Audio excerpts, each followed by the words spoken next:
Our hearing topic today is toxic coal ash, adverse health effects from the Puerto Rico plant and options for plant closure. Under Committee Rule 4F, any oral opening statements at hearings are limited to the chair and the ranking member or their designees. This will allow us to hear from our witnesses sooner and help members keep to their schedules. Therefore, I ask unanimous consent that all other member opening statements be made part of the hearing record if they are submitted to the clerk by 5 p.m. today or the close of the hearing, whichever comes first. Hearing no objection, so ordered. Without objection, the chair may also declare a recess subject to the call of the chair. As described in the notice, statements, documents, or motions must be submitted to the electronic repository at hnrcdocs@mail.house.gov. Additionally, please note that as with in-person meetings, members are responsible for their own microphones. As with our in-person meetings, members can be muted by staff only to avoid inadvertent background noise. Finally, members or witnesses experiencing technical problems should inform committee staff immediately. With that, I'm going to proceed with my opening statement. When AES opened Puerto Rico's only coal-powered plant in 2002, there were about 100 cases of cancer per year in the nearby city of Guayama. Within a year, cases rose 50%. Today, roughly 1 out of every 10 people in Guayama has been diagnosed with cancer. 1 out of every 4 has cardiovascular disease. 1 out of every 3 has respiratory disease. In short, the coal plant is killing the people of Guayama. And the cause appears to be coal ash, a coal byproduct that looks like fine gray sand and contains toxic chemicals like arsenic, chromium, and molybdenum. 20 years ago, when the plant was built, operators said the ash could be mixed with water and sold as fill for construction projects. Perhaps unsurprisingly, there was more ash than there was a commercial market. So AES has to dispose of the dust in landfills, but the options are limited. AES has tried dumping coal ash at sites in the Dominican Republic and in Florida, but the local communities rebelled. Now, the only place willing to accept AES's coal ash is a site in Chesser Island, Georgia. And that site has led to entirely new problems. Just 3 months ago, a barge carrying ash to Georgia ran aground off the coast of Florida, leaking 9,000 tons of waste into the ocean. Meanwhile, a toxic ash pile sits outside the plant. Residents wipe dust from their counters and windows multiple times a day. They drink contaminated water, breathe contaminated air, and suffer from rare diseases. The only way to address these problems is to close the plant. That's what the community wants, and in fact, it is what AES wants. Only they don't get to decide.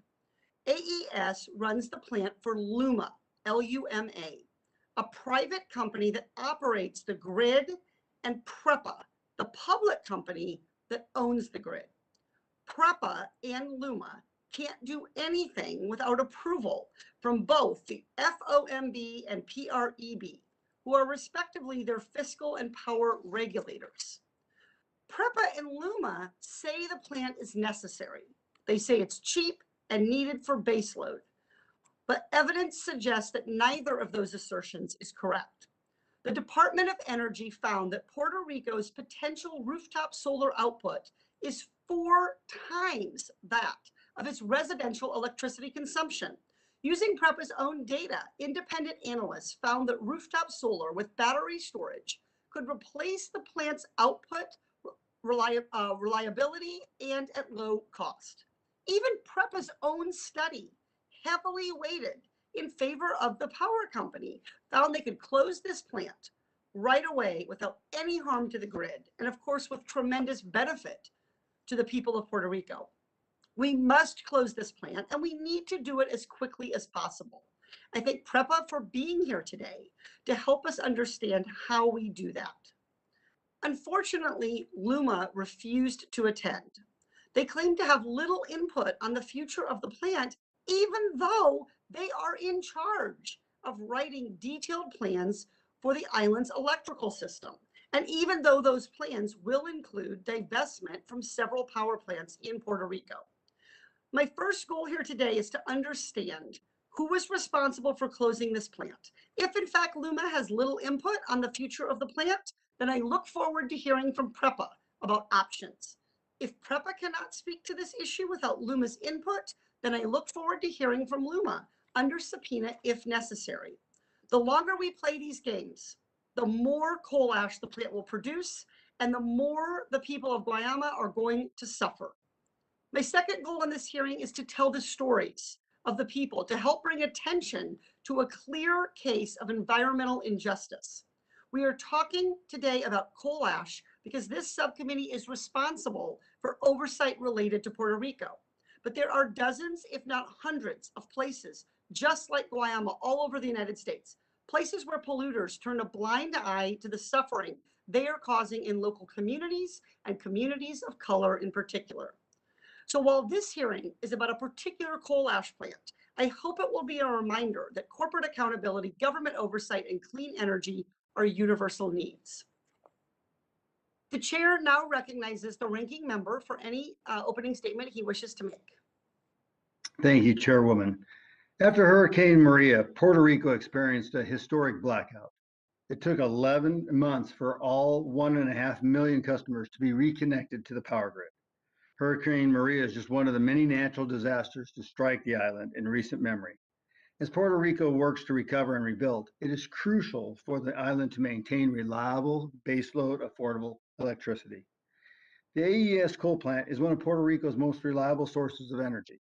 As David Owens noted in his written testimony, in most years, the AES coal plant achieves a capacity factor of over 85%.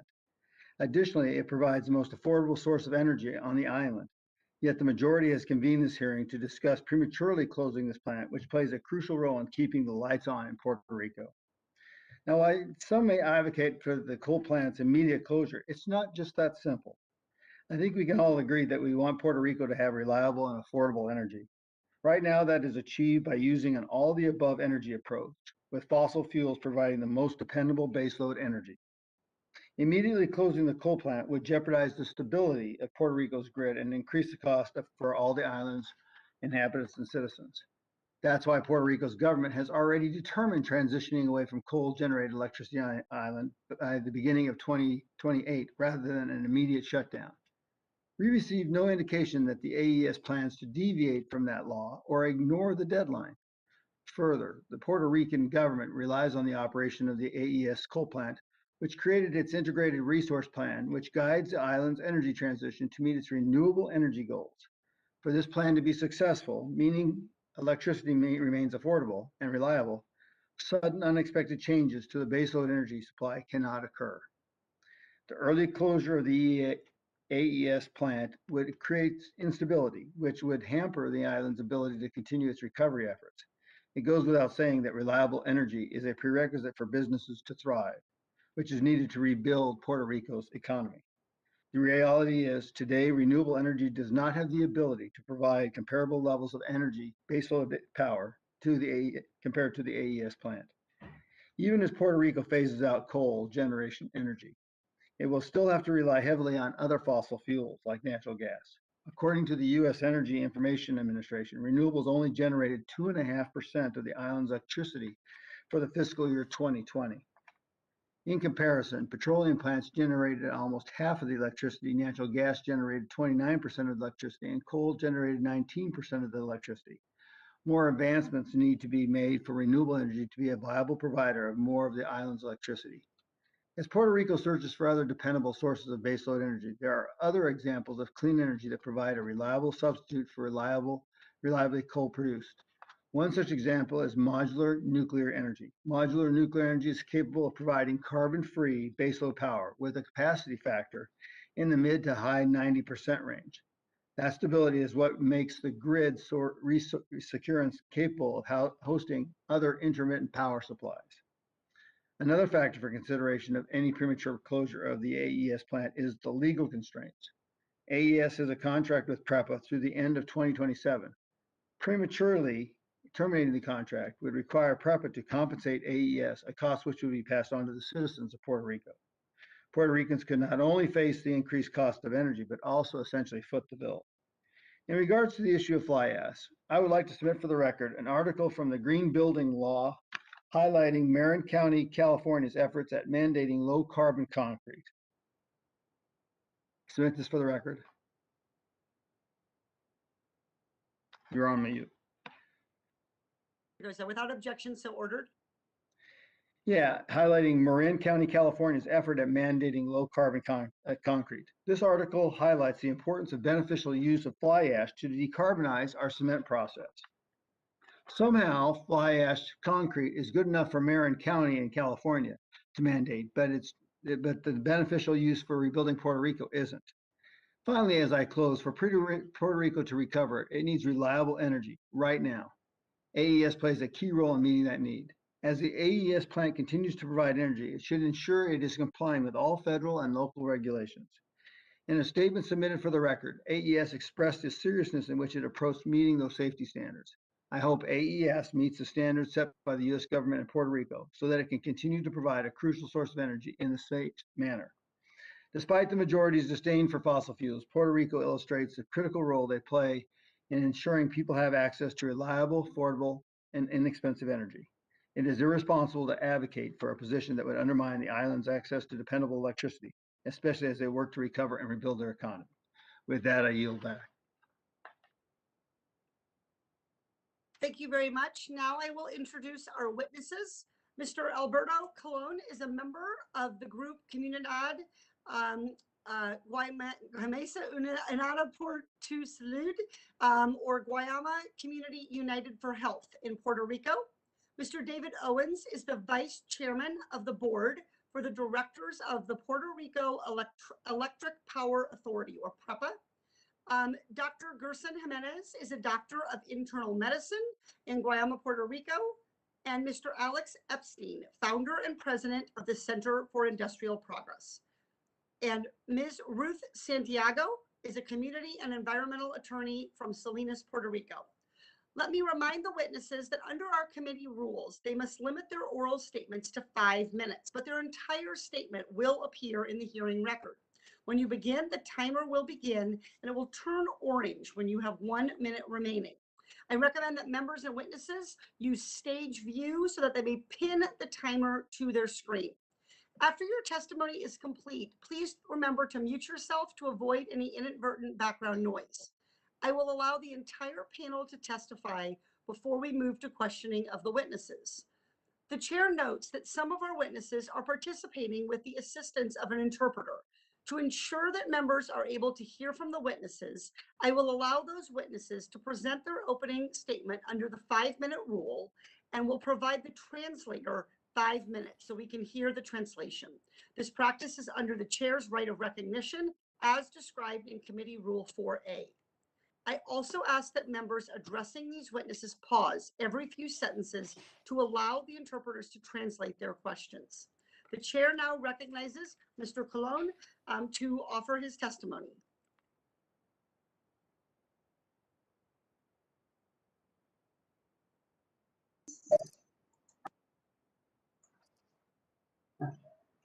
Buenos días a la representante Kate Porsche y a los representantes del subcomité de investigaciones.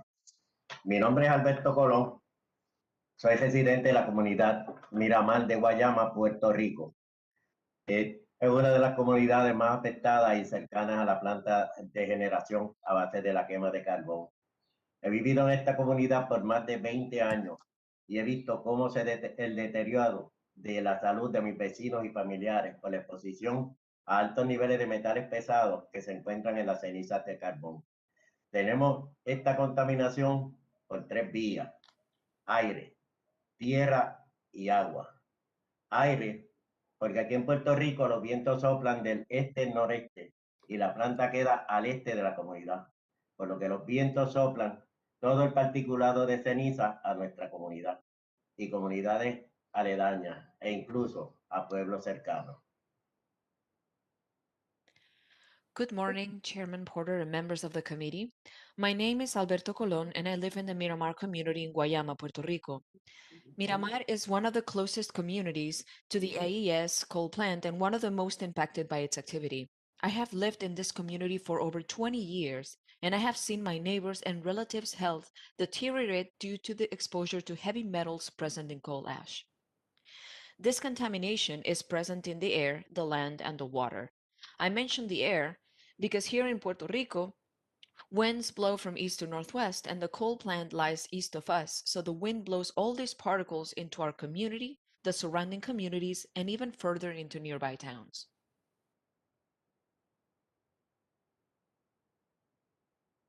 Tierra, porque AES ha depositado más de 2 millones de toneladas alrededor de la isla y muchas de ellas están bajo tierra y agua, ya que es un efecto colateral de haber enterrado la ceniza, ya que aquí se suplen muchísimas comunidades de pozos y este pozo se suple del acuífero del sur. La misma AES realizó un estudio a un pozo localizado en sus instalaciones y esto reflejó que estaban contaminados.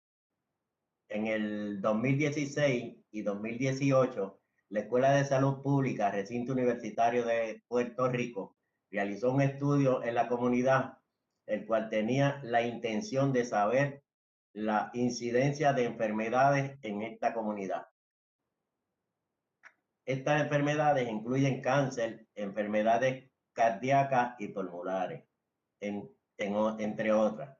En el 2018, este estudio reflejó un alza de más de un 50%, específicamente en el cáncer.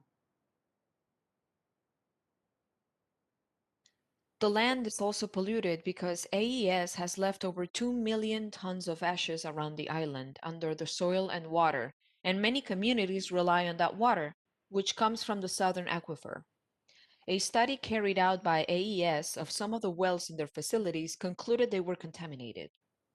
In 2016 and 2018, the School of Public Health of the University of Puerto Rico conducted a study in the community to determine the incidence of diseases such as cancer and heart and respiratory problems, among others. In 2018, the study showed cancer had increased over 50%. Directamente relacionada con la exposición de las cenizas de carbón. Cuando comenzó el COVID en el 2000, hubo muchísima preocupación, ya que sabemos que el COVID es una de las enfermedades que ataca el sistema respiratorio y es uno de los más afectados que se ve por la quema de carbón en la comunidad. Esto podría provocar entonces un mayor riesgo de contraer el COVID. No tan solo hemos visto el deterioro de la salud en la comunidad, sino que también hemos visto un gran cambio en el ambiente. Hay muchos frutos que han dejado de desarrollarse. La pesca, que inclusive pues me gusta la pesca, soy pescador. La pesca ya no es como antes, ahora es mínimo lo que se puede pescar en la bahía. El mangle en la comunidad se encuentra justo al lado de AES y se ha secado casi por completo. Es una lástima ver cómo esta empresa ha afectado en nuestra comunidad. El gobierno no quiere hacer nada por ayudarnos. This is directly related to exposure to coal ash. At the onset of the COVID pandemic in 2020, there was a lot of concern since we knew the virus attacks the respiratory system, which is one of the most affected by the burning of coal in the community, leaving the person even more vulnerable to COVID. However, it's not just the health of the community that's been impacted. We've also seen a big change in our environment. A lot of fruit stopped growing. Fishing, and I myself, I'm a fisherman, I love fishing, is not like before. Catch in the bay is minimal now, and the community mangrove, which is right next to AES, has dried up almost completely. It's a shame to see how this company has affected everything in our community, and yet the government doesn't want to do anything to help us. Se han hecho múltiples manifestaciones, reuniones, conferencias de prensa, tratando de que se escuche la voz del pueblo y que se haga justicia por todo esto que hemos perdido en el proceso y por todo aquello que hoy día batallan con alguna enfermedad la cual está relacionada con la exposición y la quema de carbón.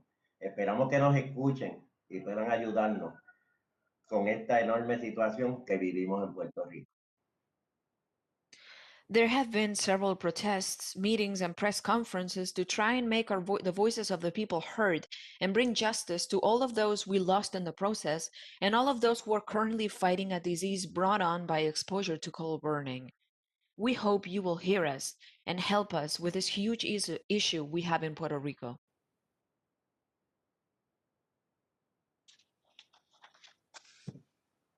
Thank you very much. The chair now recognizes Mr. David Owens for his 5 minutes for his testimony.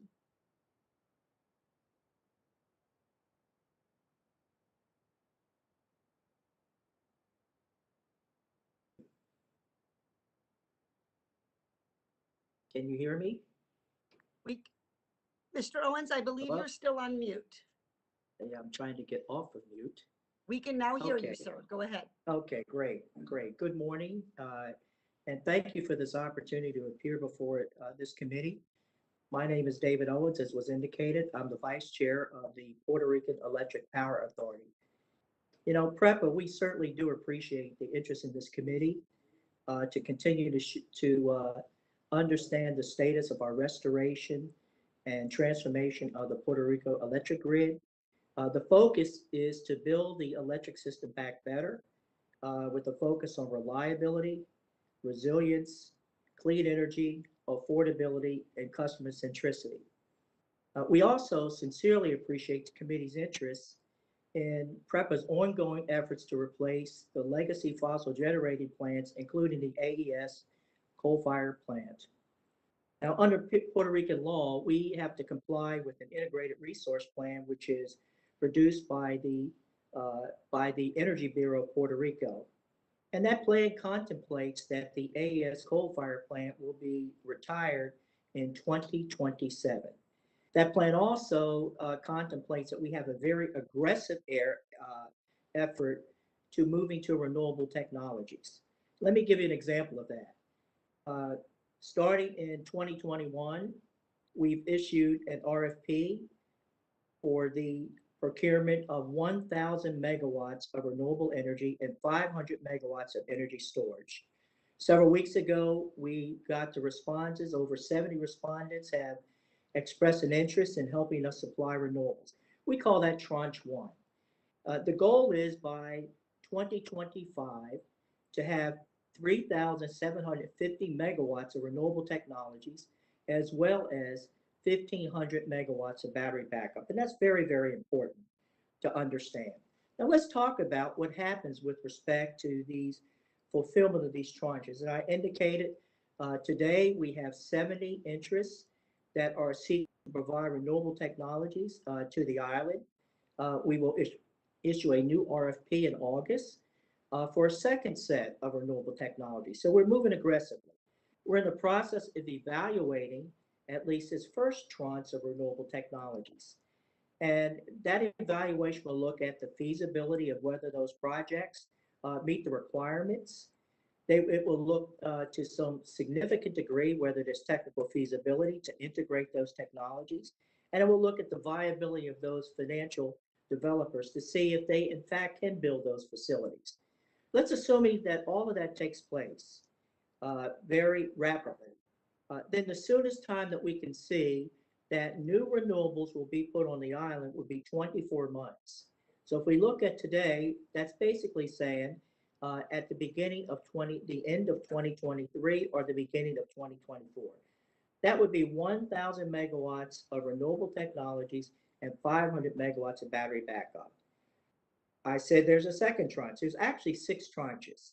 So in August, we will issue another RFP for renewables for another 1,000 megawatts and 500 megawatts of battery backup.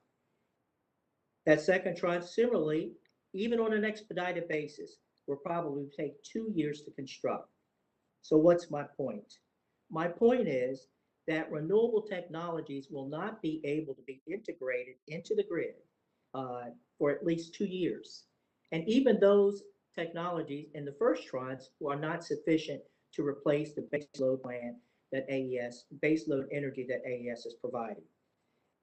I said that one of our goals in our Building the System Back Better is to make sure that it's affordable and make sure that the energy is reliable and to make sure that the system is resilient. So let me kind of speak to those areas. It was already mentioned that the AES plant is a base load power plant. Let me make a distinction between a base load power plant and a renewable power plant. A base load power plant is available 24/7. The AES plant has been available what we call a capacity factor of 85%. A renewable project has a capacity factor of 25%. I'll be very simplistic here. So 85% of the time, the base load plant is available. 25% of the time, the renewable plant is available. That's why you need a lot of renewables to replace a base load plant. And more importantly, the renewable needs battery backup. When the sun isn't shining and the wind isn't blowing, you don't produce energy from those renewable resources. So you need battery backup.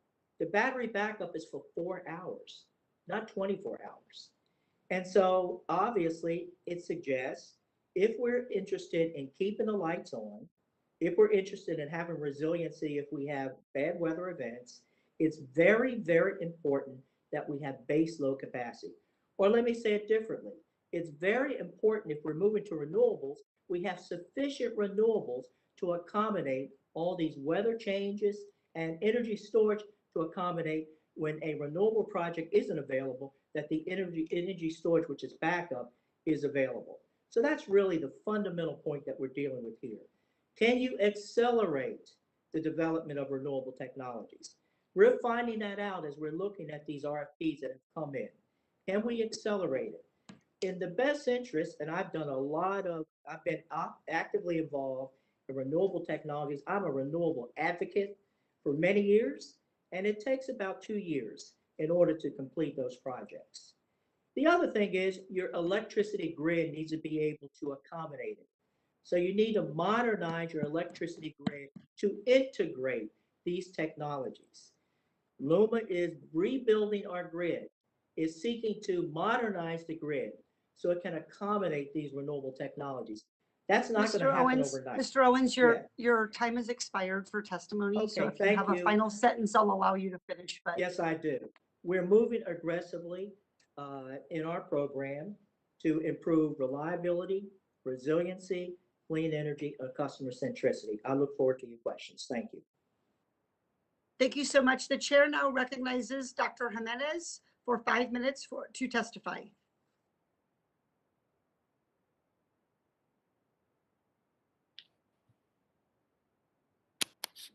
Can you see us? Can see and hear you. Go ahead. Yes, sir. Okay. Good morning. Chair Porter, Ranking Member Gosar, Vice Ranking Member Moore, and all distinguished members of this subcommittee. Thank you for the opportunity to testify today about the adverse effect of coal burning in Guayama, Puerto Rico.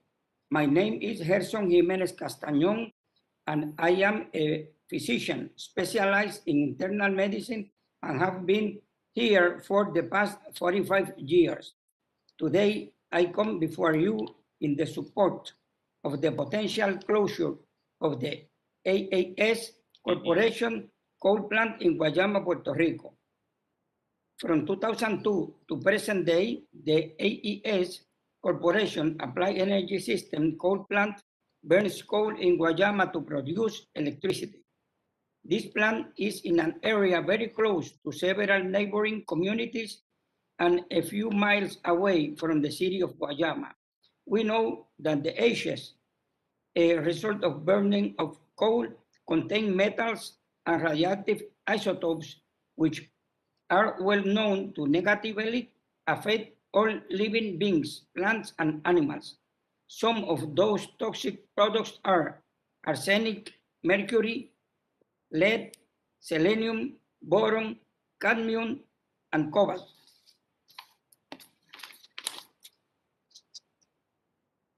A study published in September 2015 by Duke University, a private university in Durham, North Carolina, found that the emission radioactivity from coal ash was 5 to 10 times more intense than that emitted from coal before burning.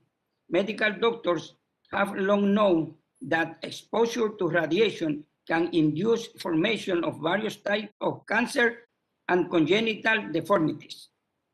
Medical doctors who work in the southeast area of Puerto Rico have noticed that since the AES Corporation began operating in Guayama, there has been a significant increase in diseases of the respiratory tract, urinary tract, as well as a significant increase in the diagnosis of various types of cancer. Here are some examples. Between 1990 and 2000, the incidence rate of new annual cancer diagnosis was 103.3 cases per year. 8 years after the AES Corporation coal plant began operating, 2002, a significant increase in annual cancer diagnosis was reported. From 2010 to 2014, the average number of new cancer cases rose to 169.4 per year, almost 64% increase. This is a very significant finding. Every month, the pathology department of the hospital where I work reports the results of the pathological studies. Normally, between 2% to 5% of the reports result with a diagnosis of cancer. During 2020, 10 of the 12 months reports reflected figures above 5% of cancer diagnosis in the southeastern region of Puerto Rico. This is also very significant. In 2016, the School of Public Health of the University of Puerto Rico Medical Science Campus carried out a comparative study between a city distant from AES Corporation coal plant, Fajardo, a city in the eastern region of Puerto Rico, and the city of Guayama, where the plant is located. The selected communities have similar characteristics in their population. The incidence rate of the evaluated diagnosis was found to be much higher in Guayama than in Fajardo. 2 years later, in 2018, the same study was repeated, and it was found that the health condition of the residents of Guayama had deteriorated greatly compared to the previous study.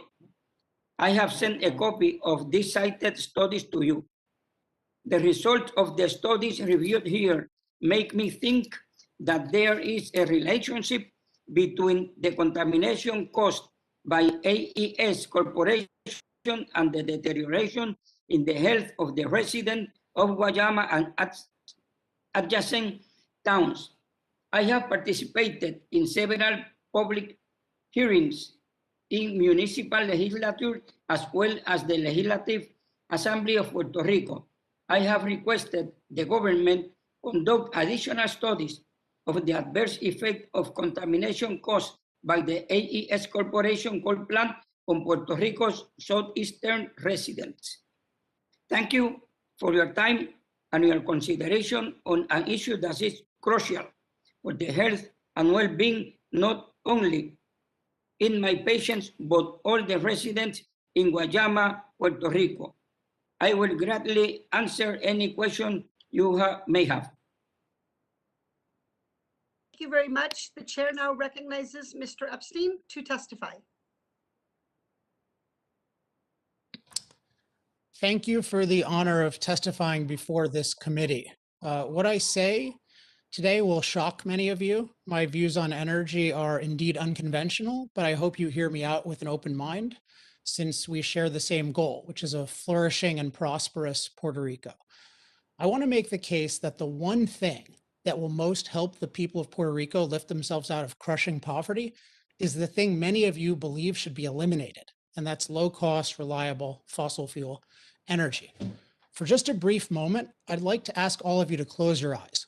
I'd like you to imagine an ambitious young Puerto Rican woman. I'll call her Mia. Mia studied hard at the Emilio Delgado High School in Corozal. Mia's passion is artificial intelligence, and she dreams of working at a high-tech startup. Sadly, opportunities are sparse because many companies have fled Puerto Rico and many more avoid it due to high cost and unreliable energy. So Mia applies for a remote job at a Silicon Valley tech incubator, but during her interview, the electricity suddenly cuts out. The screen goes blank. She hopes it comes back quickly, but hours go by with no internet as she waits in the sweltering heat with no AC. Think of Mia's despair in those moments. Think of how much low-cost, reliable energy could have helped her when she needed it most. I know that every member of this committee shares the same goal I do: a healthy, prosperous, and flourishing Puerto Rico. In order to help millions of talented and passionate people like Mia, we must look carefully at the full context of facts about Puerto Rico's energy options. Here are three crucial facts that I almost never hear discussed about Puerto Rico, and I want to highlight these. So first, the percentage of Puerto Ricans currently living in poverty is 43%. Sorry for my smearing. Second, the cost of energy in Puerto Rico versus the states is up to 3 times higher. Third, the per capita income in Puerto Rico is $13,000.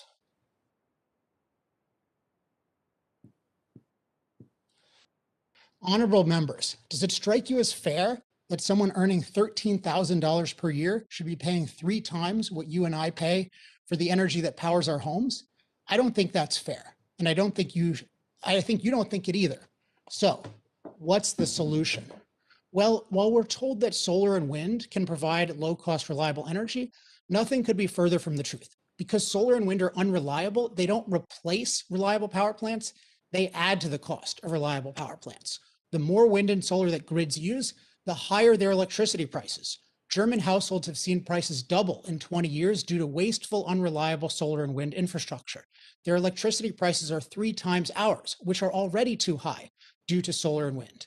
The only way for Puerto Rico to get low-cost, reliable electricity anytime soon is using low-cost, reliable fossil fuel energy sources like natural gas and coal, along with some massive regulatory reforms I discuss in my written testimony, such as scrapping the Jones Act. We owe it to the people of Puerto Rico to give them the full context, the benefits and drawbacks of all their options.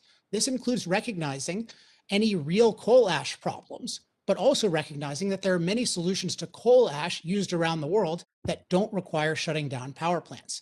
Giving the people of Puerto Rico the full context also includes recognizing that fossil fuel CO2 emissions do impact climate, but it also includes being precise, not hysterical, about that impact. As I explain in my written testimony, there is climate change, but not a climate crisis, and certainly not one that justifies condemning generations of Puerto Ricans to endless poverty by denying them low-cost, reliable fossil fuel energy. The stakes could not be higher. I think about Eladia Davila, who was breathing with the help of a mechanical ventilator. During prolonged blackouts, her ventilator shut down, and tragically, she died. Her autopsy noted plainly that a ventilator, quote, does not work without power. Ladies and gentlemen, nothing works without power. Not the ventilators, not incubators, not farms, not schools, not the millions of brave and passionate people who want to provide for their families and live lives of dignity and opportunity. You have it in your power today to help Puerto Ricans gain the power, the low-cost, reliable power they need to escape crushing poverty. I hope that any of you who are interested in this mission will join me on a fact-finding trip to Puerto Rico in the coming weeks. We will have an honest, open discussion with Puerto Rican energy experts who are all too often left out of important policy discussions like this one. I would be honored to work with all of your offices, Democrat and Republican, to help the people of Puerto Rico flourish. I look forward to your questions, and thank you again for the opportunity to share my perspective with you. Thank you, Mr. Epstein. The chair now recognizes Ms. Santiago to testify. Good morning, Chair Porter, Ranking Member Gosar, and members of the House Subcommittee on Oversight and other members of Congress. On behalf of the dozens of Puerto Rico and stateside groups that are joining in this testimony, we appreciate the opportunity to testify on the impacts of the retirement of the AES coal-fired power plant in Guayama, Puerto Rico. We have substantial concerns with both the impacts and the details surrounding the alleged retirement of the AES plant. AES's and Luma Energy's refusal to appear at this hearing shows that they act as if they are above the law. AES has a long history of non-compliance with environmental laws and regulations. AES's egregious handling of its coal ash waste and the polluting practices have contaminated part of the South Coast aquifer, the sole source of potable water for tens of thousands of people in Puerto Rico. The contamination continues as the AES plant site AES plant site, despite the mandate of the CCR rule, coal combustion residuals rule, that requires AES to eliminate the source of the contamination and restore the groundwater to its original condition. In addition to contaminating groundwater at and around the AES plant, approximately 2 million tons of AES coal ash has been used as sham fill at dozens of locations above the aquifer, mostly here in southeastern Puerto Rico. AES has shipped hundreds of thousands of tons of its coal ash waste to Florida, and most recently a ship full of the coal combustion residuals capsized and spilled most of its cargo into the ocean in the vicinity of Atlantic Beach near Jacksonville. The Guayama region is an environmental justice community with high poverty and unemployment rates, where the majority of residents are Afro-Puerto Ricans.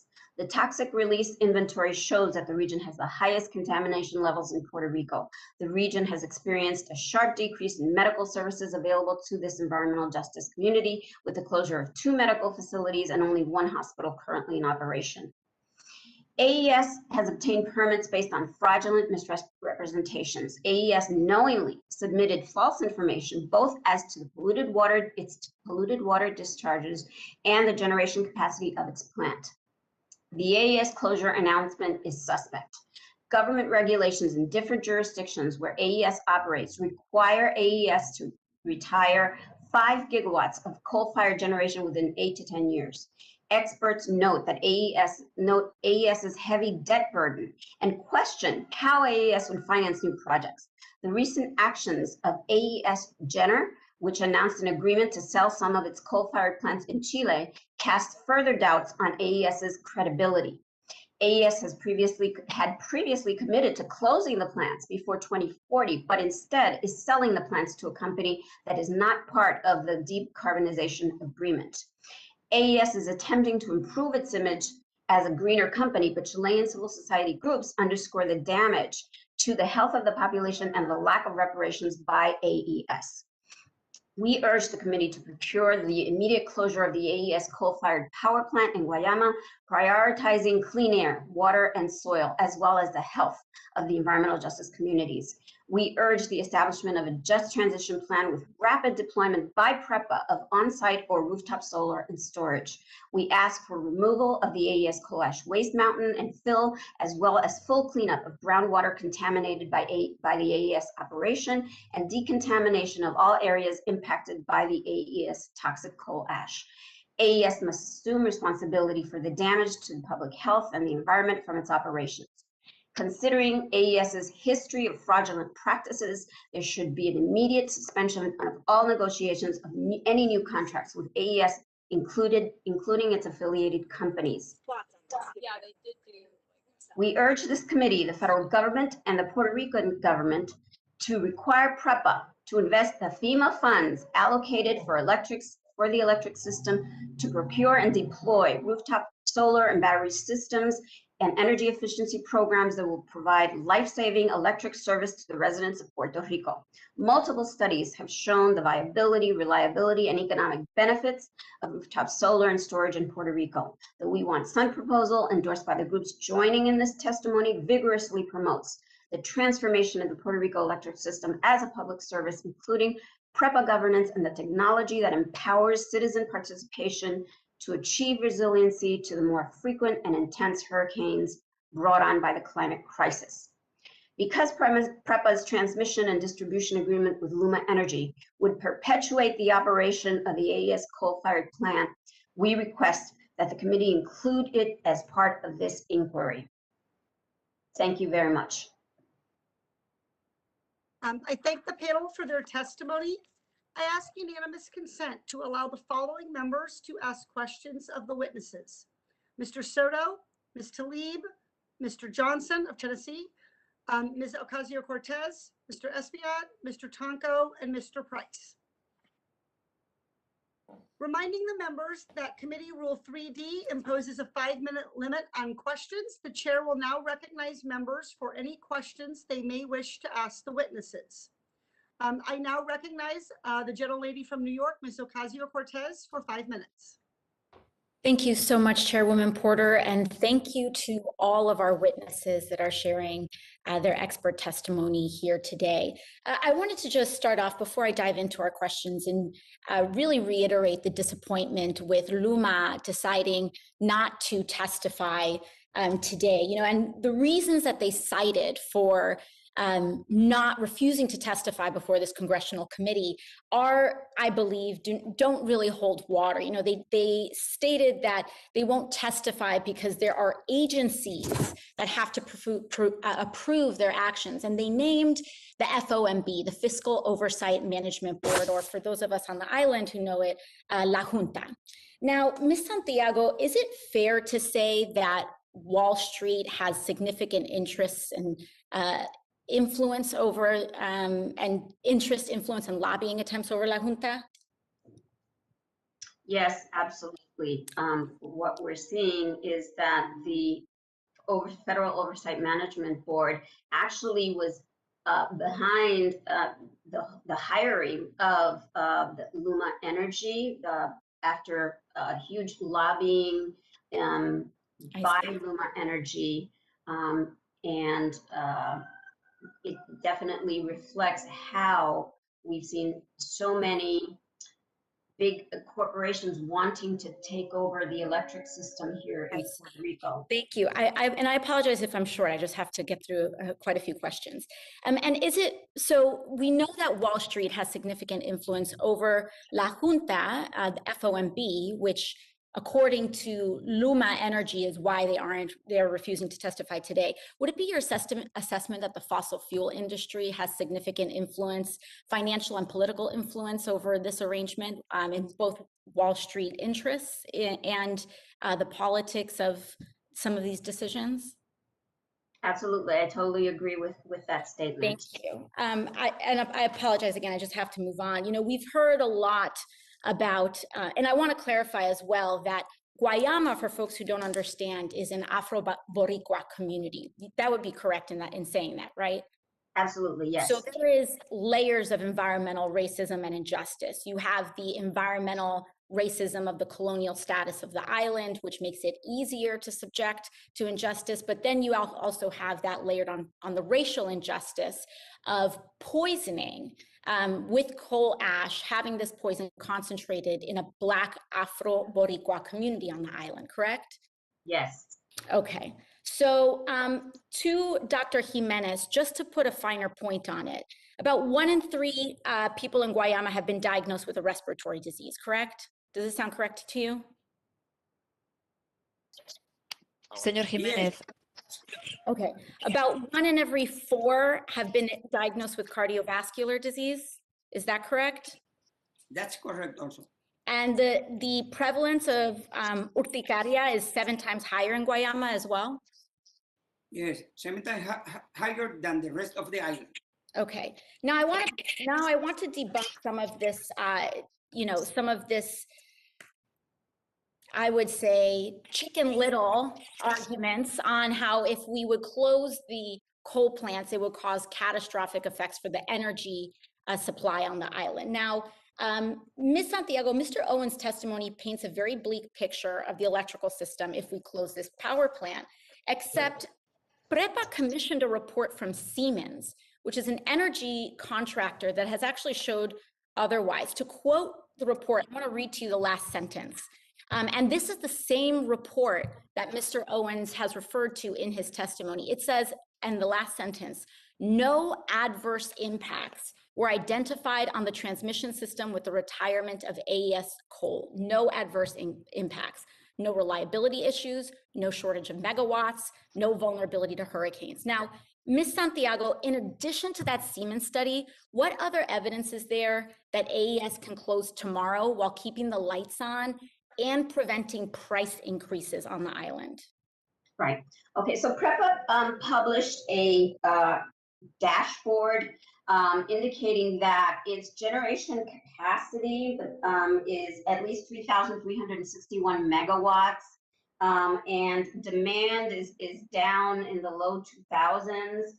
And so PREPA has excess generation capacity in the immediate term to address any retirement of the AES plant. That on the one hand. The other thing is that renewables, we know everywhere from Lazard to the studies that we mentioned that have been done about specifically Puerto Rico, rooftop solar on Puerto Rico, indicate that it's economically more beneficial and that it would provide life-saving energy access to people here for PREPA, especially to use the FEMA funds, the 9.6 billion in FEMA funds that have been allocated for the Puerto Rico electric system, and then some other funds that are available on the federal level as well, for PREPA to do a big project to acquire and install these systems on the rooftops, sprawling rooftops of the residences here and businesses as well. And that would be economically beneficial, more positive than continuing to import and spend billions of dollars on the import of fossil fuels. So solar can replace the coal generation if we close the plant, correct? Absolutely. The DOE study, National Renewable Labs study indicates that. The lady's time has expired. Thank you so much. I now recognize the ranking member of this subcommittee, the gentleman from Arizona, Mr. Gozar, for 5 minutes. Thanks, Chairwoman. Mr. Owens, thank you for joining us today. I think you provide valuable insight to the realities the Puerto Rican grid is facing. I want to start by asking you a simple question, and we've kind of alluded to it in the previous individual's commentary. Is Puerto Rico's existing transmission and distribution and generation system ready to absorb the elimination of the AES plant? First, let me start with the generation, and thank you for the question. The AES plant, as I indicated, is a base load power plant, which means that it's available 24/7. A renewable project is weather dependent. If the sun isn't shining and the wind isn't blowing, even with battery backup, it is not 24/7 power facility. So what you would need substantial renewable resources. You would need substantial battery backup, and you would also need something called a gas turbine to provide the reliability necessary to keep the lights on. That's very, very important. Moreover, your grid has got to be able to accommodate, to integrate those renewable resources. And right now, our grid is an old grid. Our power supply is old power supply. So the grid has got to be updated. It's got to be modernized. It's got to be digitized so that, in fact, you can integrate these resources and the operator of the grid can see what's occurring on that grid at all times. That's necessary for resiliency and it's necessary for reliability. So it's not a one-for-one substitution. You need substantial renewables, you need substantial battery backup, and you need gas turbines to provide resiliency as well. So now, I mean, you bring up great points, and it's not that we're against, renewables. It's just that you can't do it immediately. So now, if the renewable energy and battery sources could be constructed and integrated immediately, would the transmission and distribution be able to absorb the elimination of the AES plant then? No, it would not. And that was the point that I was trying to make. The renewables will be located all across the island. That's what's contemplated. 3,750 megawatts renewables all across the island. The transmission grid would have to be redesigned.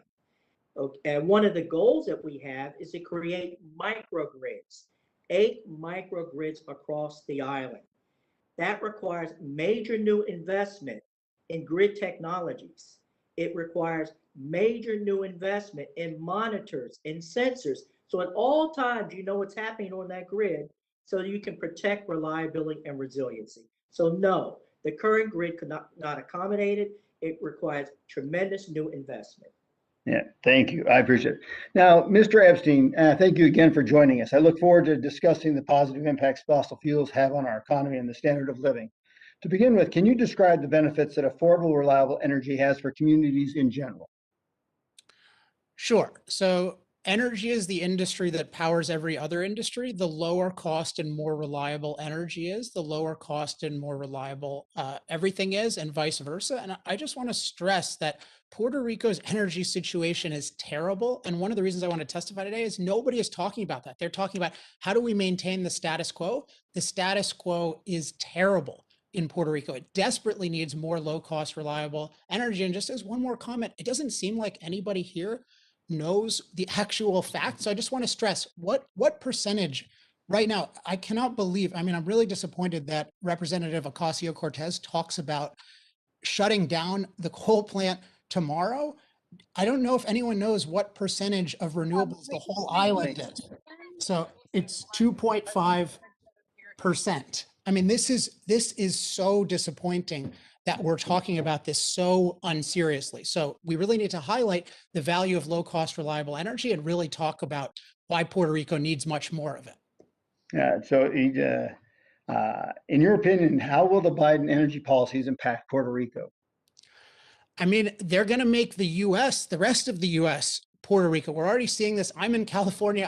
In my work, I had 2 things last year disrupted because of our blackouts here. We're seeing it in Texas. I don't mean to pick on Representative Ocasio-Cortez, but she tweeted the infrastructure's failures in Texas are quite literally what happens when you don't pursue a Green New Deal.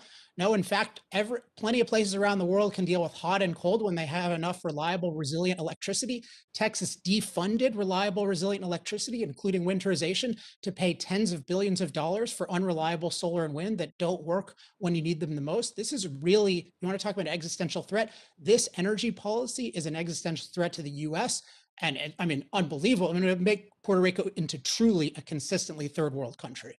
Well, and I did in my last comment, looking at the evaluation of the heavy metals spewed into the environment, I find it very interesting that the majority is not looking at the catastrophic wildfires as an event that's second only to volcanic action and the polluting of heavy metals into the atmosphere, not only for pollution, but for health reasons as well. So I think that heresy exists there. And then last but not least, when you look at the battery storage, you have to consider the reclamation as well as the solar cells as being a toxic problem as well. So where's the reclamation? Where's the recycling possibility in regards to that? So, I think there's a lot here to be unwound. And I think it's not a matter of if, it's just how they're going about this, doing it smart, doing it wisely. And as Mr. Owens said, you just don't jump on an old grid. You've got to update the grid to make sure that it's essential and efficacy to everybody. What's being proposed in Puerto Rico is done by exactly 0 time, places Mr. around the Epstein. world. Mr. Thank you, Epstein, I apologize, but the gentleman's time has expired. The chair now recognizes the gentlelady from New York, Ms. Velasquez.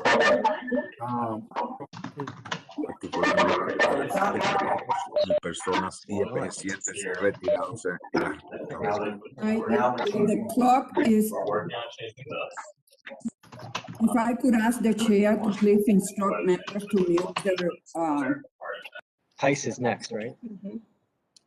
That's what he said. I said it to be next. This is the chair. We will reset the timer, please, to 5 minutes, and I will re-recognize Ms. Velasquez due to background noise. I'll say, please. Thank you, Chair Porter, for holding this important hearing on coal ash and the negative effect on the people of Puerto Rico. Let me just say, as a Puerto Rican member of this body, I don't need a cardboard to explain to me and to the members of this committee and to all the Puerto Rican witnesses in this hearing, the negative impact of coal ash on the health of the people of Puerto Rico. And we should not compromise cheap energy and expose the people of Puerto Rico to the negative effect of coal ash. If you ask those who live in Guayama, they will say there are ways to provide affordable, reliable energy, and it doesn't have to be coal ash. So let me start with Ms. Santiago. And I just need yes or no answers. In 2017, Puerto Rico passed a law restricting the disposal of coal ash in the island, correct? Yes, that's correct. However, this law allowed commercial applications of coal ash, correct? Yes, it had a huge loophole for AES, so-called Agrimax. And Agrimax is the commercial coal ash product made by AES, correct? Yes, that's the name that AES gives to its coal ash waste. And Agrimax is largely coal ash and water, correct? Absolutely, yes. Has Agrimax been shown to leach dangerous contaminants? Oh, yes. The University of Vanderbilt conducted studies that show the huge leaching potential of the heavy metals from the AES, so-called Agrimax. And do you believe that AES has been compliant with legal provisions regarding the disposal and storage of Agrimax? No, absolutely not. Okay. So putting this all together, despite legislative actions in Puerto Rico in 2017, AES continued to accumulate coal ash in its facilities, and it is not until recently that they began exporting it. Yes. If we all traveled to Guayama today, would we see an uncovered pile of coal ash? There's still some pile. As we mentioned, AES is shipping the coal ash to Florida, to a landfill in Georgia, in Chester, Georgia, that's close to an environmental justice community there. Thank you. There still is some coal ash. Can you describe the significance of the South Coast Aquifer in the region and the impacts that the AES coal plant have had on the aquifer? Well, the South Coast Aquifer spans from the municipality of Patillas all the way to Ponce, Peñuelas, and it's the sole source of potable water for everyone in the municipality of Salinas and everyone in the municipality of Santa Isabel, for many people in Guayama, Arroyo, and other municipalities. So in many places, it's the only source of potable water. So we all like to talk about, the recovery of Puerto Rico and rebuilding Puerto Rico, and it's important that we have reliable energy. So my question to you is, can you discuss the advantages of renewable energy in the recovery of Puerto Rico? Absolutely, yes, thank you. So civil society groups here in Puerto Rico have a proposal called We Want Sun, and it's based on studies done more than a decade ago by the faculty at the University of Puerto Rico, commissioned by the Energy Affairs Administration, that shows that Puerto Rico has so much sprawling construction of what are called urbanizations and different cement construction, that it has a huge, what is known as, they coined it as a rooftop resource. And so their recommendation is the installation of photovoltaic solar equipment on rooftops to provide direct energy source and cut out transmission investments, which are hugely expensive. This is direct energy supply to residences, businesses, institutions in Puerto Rico. Studies done more recently show the viability of that option. Thank you. Mr. Colon, ¿cómo se ha impactado las plantas y animales de la región? Pues, bueno, las plantas, o sea, antes veíamos el fruto de la planta, veíamos un fruto abundante, y ahora lo vemos como se ha deteriorado. Los cítricos no se dan, se siembran los árboles de cítricos y desaparecen, o sea, se mueren antes de, y los que habían existentes que daban frutos, vimos cómo se deterioraron y murieron. Gracias. Mr. Colon, how did this affect the plants and the fauna in the area? Well, it affected the plants in the sense that some fruits didn't grow. A lot of the citruses, for example, did not just take. Any citruses trees that were planted, the tree just died, and the ones that already existed and had borne fruit stopped giving fruit anymore. Thank you. I yield back. Very much. The chair now recognizes the gentleman from Georgia, Mr. Heiss, for 5 minutes. Thank you very much, Madam Chair. Mr. Owens, we know that PREPA has a contract with the AES through the end of 2027. Can you walk us through the potential consequences if for all Puerto Ricans in general, if we were to terminate that contract early? Thank you for the question. As I've indicated earlier, the AES coal-fired plant is a base load plant. What that means is that the plant is available 24/7. So if you shut the plant down and you don't have sufficient other units to supply the electricity, it causes major power interruptions. That is a major plant. It's our cheapest plant on the system today. So what we have resource plan is a way to move off of the AES coal-fired plant after 2027. What we are doing today is we are investing in renewables, but we know those renewables will not be sufficient in the near term to replace the continuous supply of energy that we get from the AES plant. So consequences could be power interruptions, higher electricity rates for consumers, a lack of interest of businesses that want to locate in Puerto Rico because they'll see that there's not sufficient energy supply to provide needs to keep the lights on, to keep their businesses operating.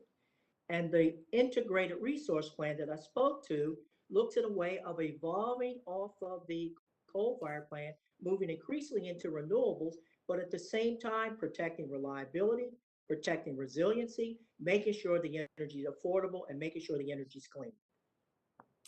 Thank you. That's pretty devastating to think about those kind of consequences. I mean, Puerto Rico already has many of the concerns that you've brought up, the blackouts and this type of thing. There's already energy problems with the grid. And if this contract were terminated early, it sounds like the problems would be exacerbated even more so.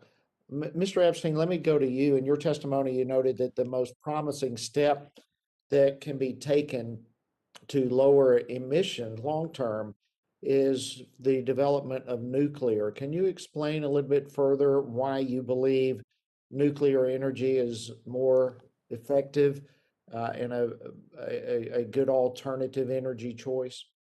Sure. And I want to highlight it is so wrong that when we talk about potential alternatives to fossil fuels, nuclear is ruled out. You saw with the proposal of the Green New Deal, there was anti-nuclear, is insistent on renewable, which in practice means solar and wind. Renewable mandates usually exclude hydro as well. And this is totally the wrong approach. If you're looking for low carbon alternatives, you have to be open to everything. And unfortunately, the world is so anti-nuclear today that we're shutting down record amounts of nuclear capacity this year, even though everyone claims to care about CO2 emissions. So the thing with nuclear is nuclear provides extremely reliable on-demand power. Every grid in the world that works has on-demand power. Solar and wind and batteries, that does not exist anywhere as the basis for a grid. It only exists as parasites on reliable on-demand power. So if you're concerned about coal ash, first of all, you need to do real scientific studies that are systematic, not just anecdotes and correlations and that kind of thing. But if there's a real problem, we know how to solve coal ash problems. There are lots of ways to do that.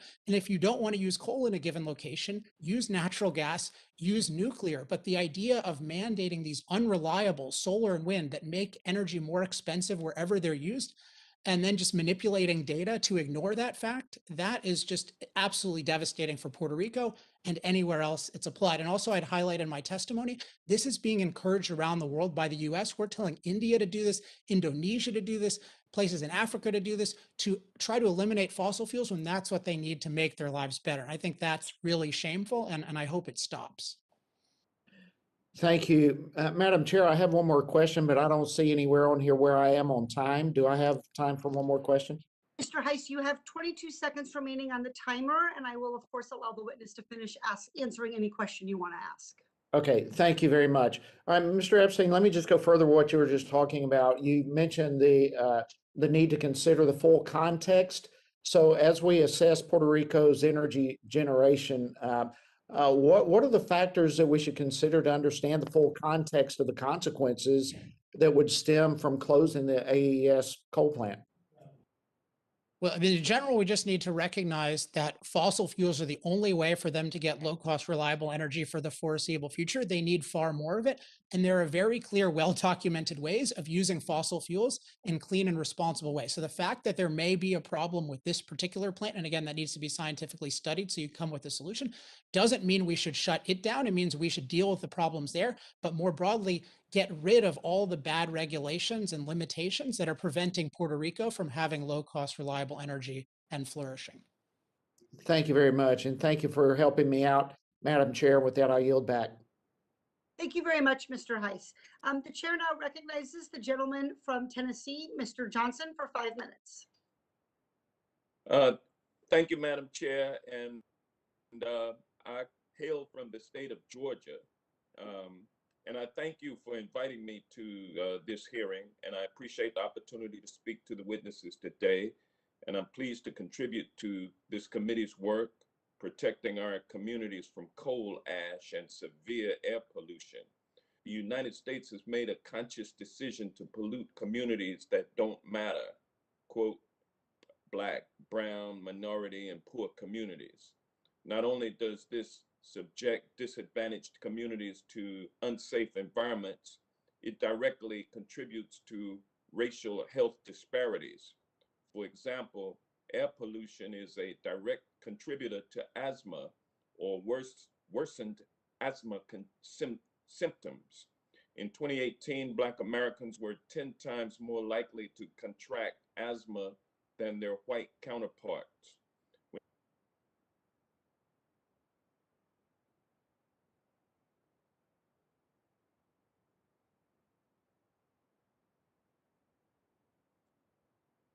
Mr. Johnson, this is the chair. We've lost your sound. Okay, can you hear me now? We can. Okay, I'm sorry. We lost you for about 30 seconds there. Okay, thank you.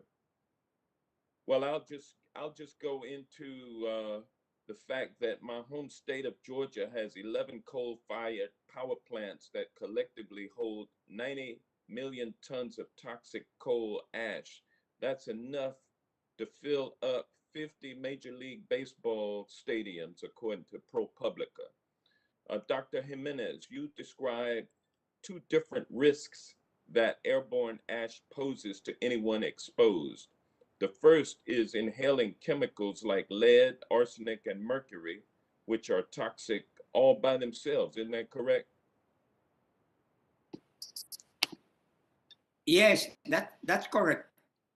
And an often overlooked but equally damaging risk is the radiation contained in coal ash, which, when airborne, will enter the lungs. Why is exposure to radioactive material particularly damaging when inhaled?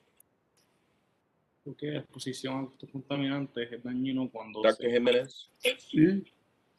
Because it may cause cancer to the lungs.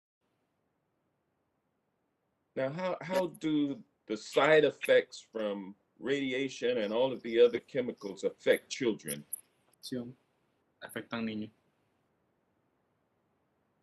Many children submitted to radiation early in their lives, about age third or fourth decade of life. Most of them develops thyroid cancer. Okay? The thyroid cancer is related to exposure to radiation in their early life. and other type of cancers like leukemias, lymphomas are higher in children submitted to radiation. Okay, thank you. Mr. Owens, I find it troubling that your testimony does not address the concerns of the community you serve. You do not address their health problems, the lack of viable disposal options, nor any other problems this plant has caused on the island. In fact, the only part of your testimony which addresses health concerns is when you state, quote, PREPA expects that AES complies with and will continue to comply with those laws as the PREPA AES power purchase and operating agreement requires, end quote. Why is it that you don't address the health issues in your testimony? Because I haven't addressed the health issues in my testimony is no indication that I do not believe that there are health effects. My testimony also says very strongly that the AES has to be in compliance with environmental laws. The contract that we have with AES is one where we do not oversee the total operations of the plant. They have to be in compliance. Our contract says they've got to be in compliance. What I do stress very strongly in my statement is the need to move to clean energy. Strong advocacy for clean energy. Strong advocacy for complying with what the PREB, which is our regulator here in Puerto Rico, strongly suggests that we phase out coal and move increasingly to clean energy. That's renewable technologies and battery backup. So you admit that that the health concerns raised by those who do not want this coal ash in their communities are justified, correct? I admit that coal does have pollutants. I also admit that we have to protect reliability, we have to protect resiliency, we have to make sure that the energy is affordable, we have to make sure that the customer is involved. So I admit all of those things. I admit that you've got to have a comprehensive plan. You've got to keep the lights on, you've got to make electricity affordable, and you've got to move increasingly towards clean energy. That's what I admit. And we need to protect our people. And with that, I yield back, Madam Chair. Thank you for the time. Thank you very much. The chair now recognizes the gentleman from Utah, Mr. Moore, for 5 minutes. Thank you, Madam Chair. Mr. Owens, I'd like to actually continue on with that exact topic point. And let's just discuss the concept of, are these mutually exclusive? Is investing in cleaner technology, is investing in making sure that we protect the health of those folks that this immediately affects, but still providing a affordable option for the timeline that's been set? Like, I'll just give you, I've got a whole bunch of questions here, but I'd love to just kind of hear your thoughts on the concept of, are these two things mutually exclusive?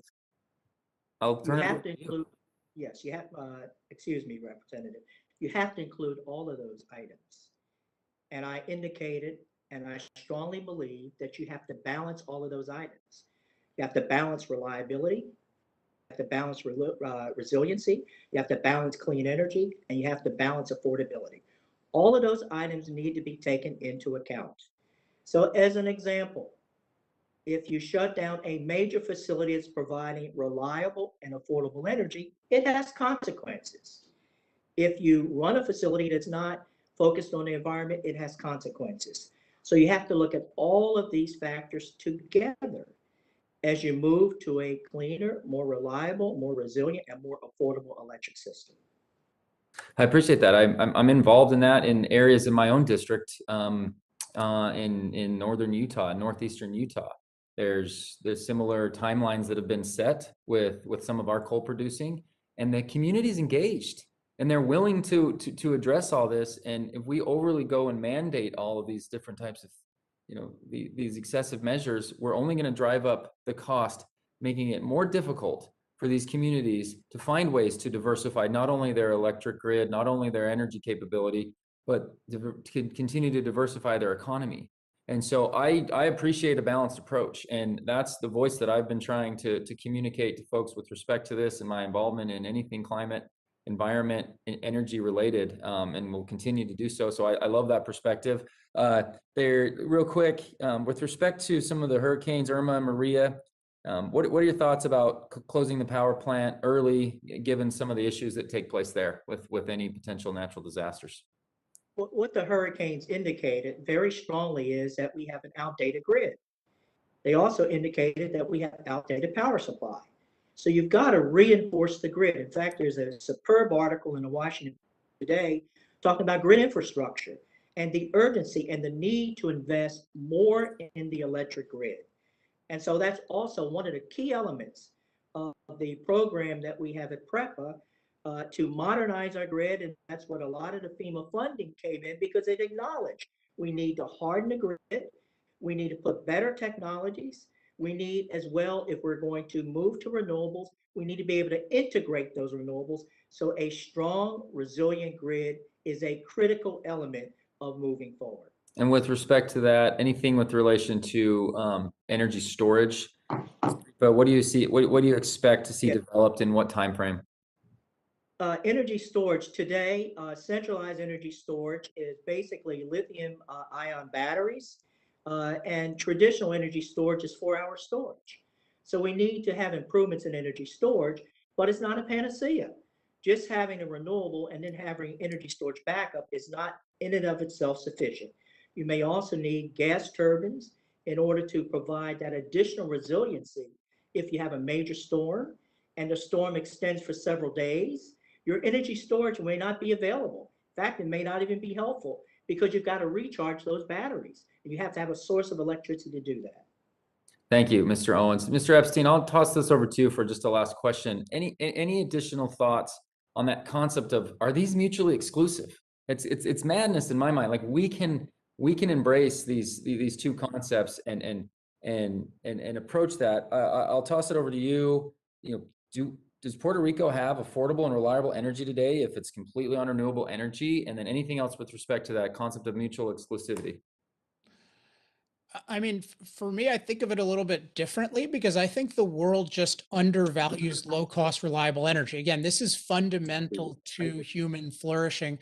And this is something where it's desperately needed around the world. Low cost, reliable energy from fossil fuels. People here are talking about, they claim to care about life expectancy and health. It's driven down the rate of extreme poverty from over 40%. That's less than people making less than $2 a day, to less than 10% in my lifetime since 1980. So it's so important, yet billions of people lack it. We still have 4.5 billion people living under $10 a day. So my view is the world needs way more energy. And yes, fortunately, we have modern technology that can produce it more and more cleanly. But to just look at the side effects of fossil fuels and to not look at the benefits, you are condemning people to poverty, you're condemning them to suffering, you're condemning them to danger. And I want to just remind everyone, a natural environment is not a good environment. Nature doesn't give us a clean, healthy environment. It gives us a very dirty and unhealthy environment. And we need low cost, reliable energy to make the world a very livable place. And those of us who benefit from that in the US should really have sympathy for those in Puerto Rico, let alone the rest of the world that's really, really poor. And we should be doing nothing to impede them from using the most cost-effective energy they can. Thank you, Madam Chair. Thank you very much. The chair now recognizes the gentleman from Tennessee, Mr. Cohen, for 5 minutes. Thank you, Chairwoman Porter, and I thank you and the ranking member for today's hearing. As we've heard from our witnesses, and most of us more or less knew, coal ash is a toxic byproduct of coal plants filled with dangerous heavy metals and can become lodged in people's lungs and cause asthma, lung disease, or cancer. What's going on in Puerto Rico is awful. The Dominican Republic is awful. But it's also going on in Memphis, Tennessee, and up in East Tennessee, where TVA has used carbon-filled coal plants to provide energy, and have coal ash deposits in Memphis that they're going to try to remove over a 10-year period. They are, of course, in an African-American community where all of the toxic dump and waste goes in our country. They go to the least powerful, who can make the least resistance, and have historically had the lesser voices. And this is sad. We are trying to get the coal ash removed at the quickest possible manner from the Memphis coal plant and in East Tennessee as well. So what's going on in Puerto Rico is awful. It's happening in our country as well. It's I'm concerned about Puerto Rico and the fact that they've even tried to market coal ash as a viable product. This year, I filed HR 2396, the Ensuring and the Safe Disposal of Coal Ash that will rectify some of the deficiencies in the 2015 coal ash rule. And I hope some of my fellow members will look at that. Some of the components, well, I'm not going to go into the components because my time's limited, but I would hope people look at signing on. I'm sorry to see that Luma Energy was not willing to testify today about its management of the grid. Mr. Owens, I've got a question for you. Just yes or no series of questions. Are you aware of a lawsuit by the government of the Dominican Republic against AES over the health problems caused by exposure to coal ash that resulted in a settlement of $6 million? Yes or no? No. Well, you should have been. I'm shocked that you don't. Are you aware of a settlement at all? No. Are you aware of a lawsuit? No. You're not aware of 3 lawsuits for tens of millions of dollars that the government of the Dominican Republic has brought against AES then? I have not studied that. No, sir, I'm not. Well, they exist. There have been 3 lawsuits, and there was a settlement that has reportedly resulted in a $6 million settlement. Do you know how much? Do you know how much coal ash was dumped in the Dominican Republic? No, I do not. Would it surprise you to hear 27,000 tons? I appreciate receiving that information. Thank you. Do you know roughly how much has been spread around Puerto Rico as fill dirt and otherwise dumped on the island? No, sir, I do not. There are public estimates that are reportedly accurate of 2 million tons. Are you not familiar with that? No, sir. I would submit and suggest that you need to have more staff or better staff, because these are disturbing figures that should be at the tip of your fingers and concern for the public in Dominican Republic and Puerto Rico and for their health. These are urgent matters, and it's horrifying of what's happened there, and that the public has not been considered. I'm concerned about Tennessee. It's not exclusive to Puerto Rico and Dominican Republic. There was a big spill in East Tennessee, and that hasn't been cleaned up either. But coal ash is a danger, and it's apparently been spread around and distributed in Puerto Rico and the Dominican Republic, not by acts of negligence or not by normal byproduct of energy production, but by attempts to sell, market, and profit from. The number is generally not known, but there's not a comprehensive list or map that's been made available to the people of Puerto Rico by AES. But estimates put it at 2 million tons of ash lining riverbeds and groundwater percolation basins, underlying housing developments and blowing by daycares and schools. That's a lot more than the 27,000 tons that I mentioned in the settlement. The settlement was $6 million, but the 27,000 tons has been said to be there. The 2 million tons is to make you wonder about legal liabilities in Puerto Rico. With the ash being deposited in so many parts of the island, under buildings and riverbeds, it's not hard to picture the liability of the coal ash in Puerto Rico reaching well into the billions of dollars. Mr. Owens, for comparison, what was PREPA's total debt load when they declared they could no longer make debt payments and needed to enter into bankruptcy? It's very substantial. I don't have the precise number, but it's substantial. So the debt that sank PREPA financially was about, I understand, about $9 billion. Lawsuits in Puerto Rico against AES, which could be passed on to PREPA and its ratepayers, could easily reach into the billions. We've got a serious problem. I suggest each of you get better staff. Not each of you, but at least Mr. Owens, get staff, learn about these issues, and be concerned about the welfare of the people. I yield back the balance of my time. Thank you very much. Thank you The for the chair now information. recognizes the gentlelady from Michigan, Ms. Tlaib. Thank you so much, Chairwoman Porter. For many of you on the panel, you may not know this, but we have the head bank CEOs and before a committee, another committee that I sit on, and I asked them, each of them, if they could define or did they understand the term environmental racism. Many of them, I think one said they vaguely familiar with it. I know in my district what environmental racism is because my residents and I live it every single day. We are forced to bear a disproportionate amount of our region's pollution. So when I hear about greedy, unaccountable corporate polluters in Puerto Rico, it is unfortunately a familiar story. when we talk about these economics, and I hear Mr. Owens is not fully familiar with the actual public harm that many of these decisions are made where profit is put before people. So Ms. Santiago, the damage to air, water and wetlands and soil from the AEIS coal plant is the most egregious in the southeastern region of Puerto Rico. Can you just describe how this region, how it's really impacted the rest of the island? Yes. So the AES power plant, a coal-fired power plant, is in southeastern Puerto Rico in the municipality of Guayama, and that's a region that's incorporated by, includes Salinas, the municipalities of Salinas and Arroyo, which are, most of its coal ash waste was buried in those 3 municipalities that I mentioned.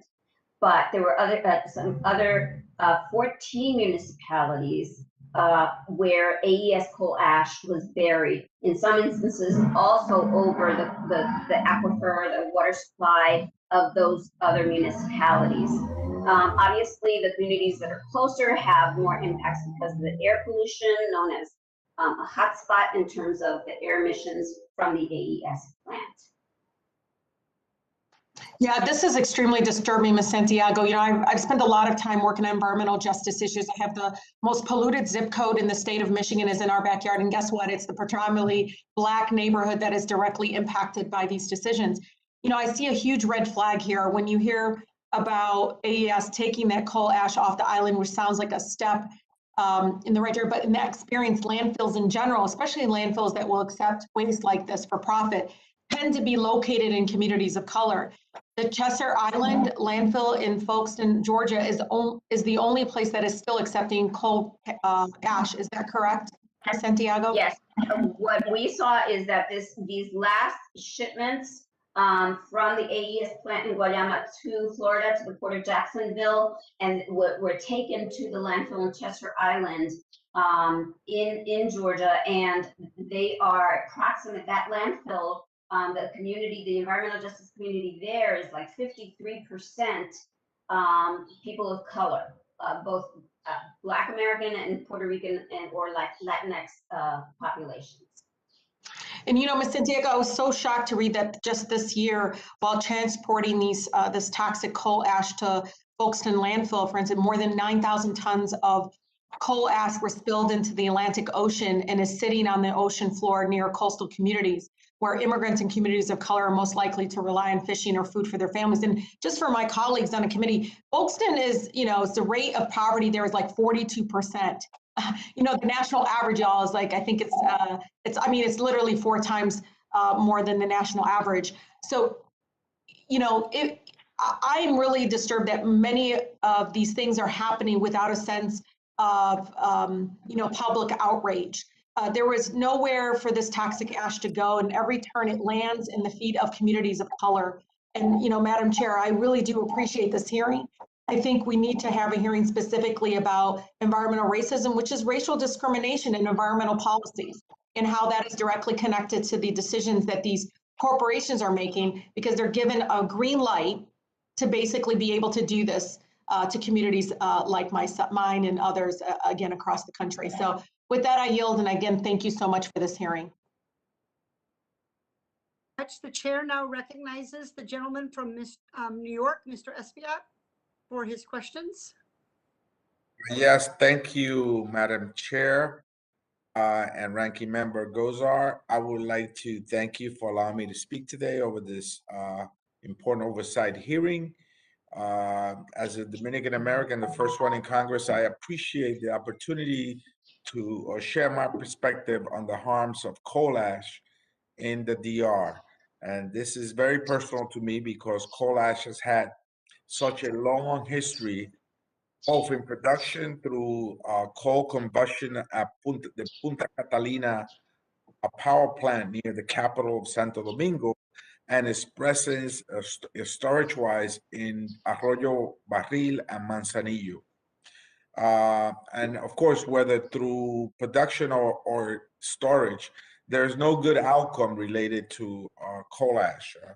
It leaches into the water and soil, contaminates potable water, flora and fauna, and the health impacts we have seen from coal ash in pregnant women and children born in and around coal ash storage and impoundment has literally harmed a generation of Dominican-born children with birth defects and conditions that are fatal. I hope that this can be a lesson that we can learn and act on to address. To any of the panelists here, the witnesses, I want to first ask, could they give me a very precise description of where the coal ash storage is in a place like Arroyo Barril in the Dominican Republic?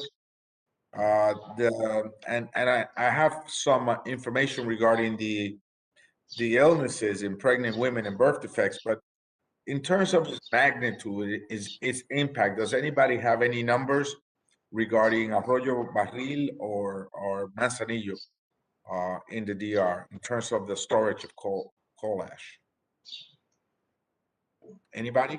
So I can offer some information. So starting in 2003, 2004, AES contracted with a company called Silver Spot and others to take the coal ash waste from the AES plant here in Guayama to the Dominican Republic, as you mentioned, Arroyo Barril and Manzanillo.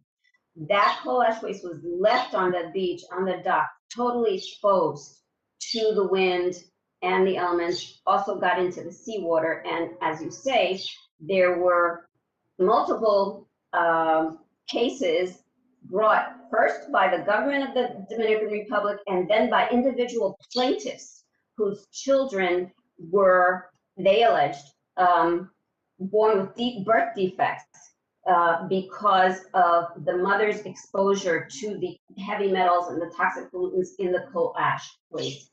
That first case, as has been mentioned here, was settled for $6 million, but as the individual plaintiffs brought a subsequent lawsuit in the Delaware courts that was settled for, we have heard in the media, something like $34 million. And AES was subsequently required to do the cleanup in that area. But as you note, there's a situation now with the Punta Catalina plant in Bani, Provincia Bani, that is generating coal ash waste in huge amounts as well. And we're working closely with communities and organizations there to address that situation. Yeah, I have a comment on this. So I think you should be aware of this. I don't know if you are, but that the life expectancy in Dominican Republic in the last 60 years has increased by 20 years. And that non-coincidentally correlates with increased use of fossil fuels, including coal and above all, oil. So if you care about the health of people in Dominican Republic, you should really be celebrating fossil fuels instead of just focusing on negative side effects. I don't know how we can celebrate pouring 20 years more life should be celebrated. Oh, that has nothing to do with that. It has to there. do with the betterment of the healthcare system. It has to do with increased investment and taking care of people. It has energy powers all of those. It has nothing to do with oil, fossil fuels. It has everything to. You should really. I'm happy to educate your office directly about this. It's very important. This is my time. I may add that the Punta Catalina plant is mired in a corruption scandal with the Odebrecht corruption scandal stemming from Brazil for bribery, for overpricing of the projects, and a bunch of people are getting ready to go to jail. So maybe if you feel that fossil fuels are and oil is so productive, you take a look at that, Mr. Epstein. That's corruption. It doesn't change the fact that the fuel is good. Don't interrupt me. Madam Chair, I yield back. Thank you very much. The gentlelady now represents the gentleman, the chair now recognizes, excuse me, the gentleman from Illinois, Mr. Garcia, for 5 minutes.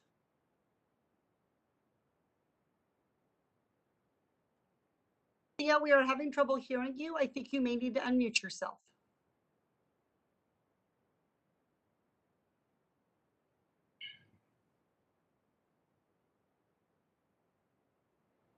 Yeah, you may proceed.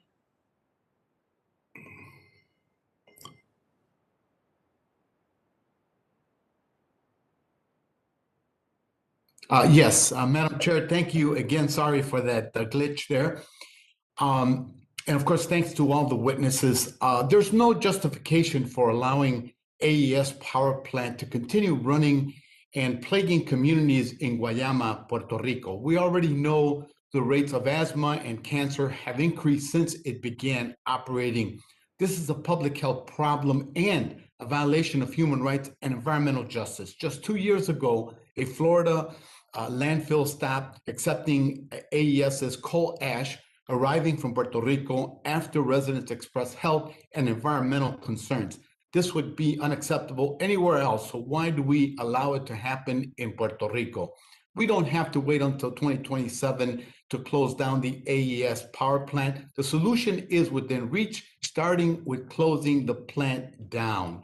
We can and we should move towards renewable energy in Guayama and in other communities whose lives depend on it. Mr. Owens, your testimony leaves the impression that PREPA is doing its due diligence to bring concentrated solar power online. I'm glad to hear you stick to the importance of a competitive bidding process, but I noticed that you didn't mention rooftop solar as a source of new energy for the island. Installing rooftop solar panels would not only alleviate some of the problems with transmission and distribution of electricity, but it would generate cleaner electricity, making Puerto Rico residents more resilient against storms and reduce the island's reliance on imported fossil fuels. So, question for you. Are you aware that the Department of Energy has said that the potential generation capacity of rooftop solar in Puerto Rico is 4 times the residential demand for energy? Well, if I might, Congressman, let me put it in context. I didn't explicitly mention rooftop solar, but rooftop solar, when we're soliciting for renewable energy, rooftop solar is a key part of that. Where an aggregator would take all the rooftop solar and it would feed into the grid. That's called a virtual power plant. So some of the proposals that we received from this initial RFP that has been responded to, where there are 70 participants that have responded, a large portion of those are rooftop solar facilities, and we are strongly in support of rooftop solar, of virtual power plants being a part of this process as well, as a pathway to clean energy. So it's rooftop solar, it's individual centralized solar, it's battery backup. All of those technologies in the aggregate are going to be very, very helpful for us to achieve our clean energy goals. Our 3,750 megawatts of renewable technologies and 1,500 megawatts of battery backup by 2025. Yes, rooftop solar is a key part of our decision making. Okay, well, that's encouraging to hear. Why has PREPA chosen to allocate FEMA funds for new natural gas and not renewable energy and storage capacity? And does PREPA believe that FEMA funds cannot be used for rooftop solar? It's very important that and when we look at reliability and we look at resiliency, that we really focus on those elements. So even if you have rooftop solar, even if you have battery backup, you need to make sure, because we know that renewables are weather dependent. We also know that energy storage is 4-hour storage. So you need something to provide additional resiliency, and that's called natural gas. So the Department of Energy and FEMA recognizes that if you want to keep the lights on, you want to have a resilient and reliable system, you can't ignore the use of combined cycle gas-fired generation. And that's natural gas. So FEMA believes that that should be a vital part of moving towards a clean energy source, that you also need natural gas. You need turbines that can step in when there's not sufficient backup energy. The turbine is used as a backup supply as well. Can you use FEMA funds for privately owned equipment? The FEMA funds first were there to help us restore our electric grid so it can be more reliable and more resilient. Some FEMA funds were there as well to make sure that we have those peaking facilities that I made reference to. So for the peaking facilities, some FEMA funds can be used. Clearly for the grid, to harden the grid, to make it more reliable, to make it more resilient, that's a bulk of what the FEMA funds are dedicated to. So could you develop a program where PREPA owns the solar systems and leases them to homeowners? PREPA is getting out of the power supply business.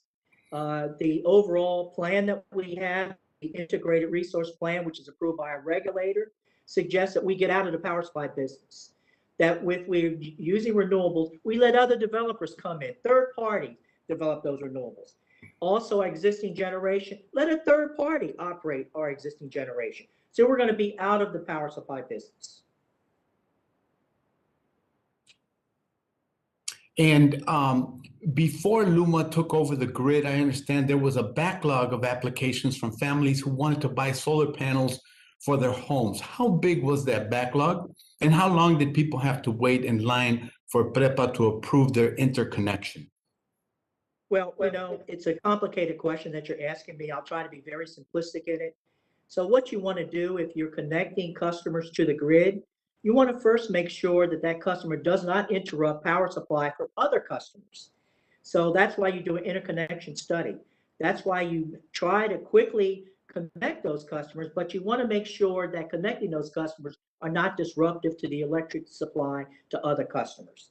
So we have a process that we go through. We're seeking to expedite that process for interconnection, but we're always concerned about the implications on other customers, the implications on the rest of the grid. Thank you, Mr. Owens. Thank you for your indulgence, Madam Chair. I yield back.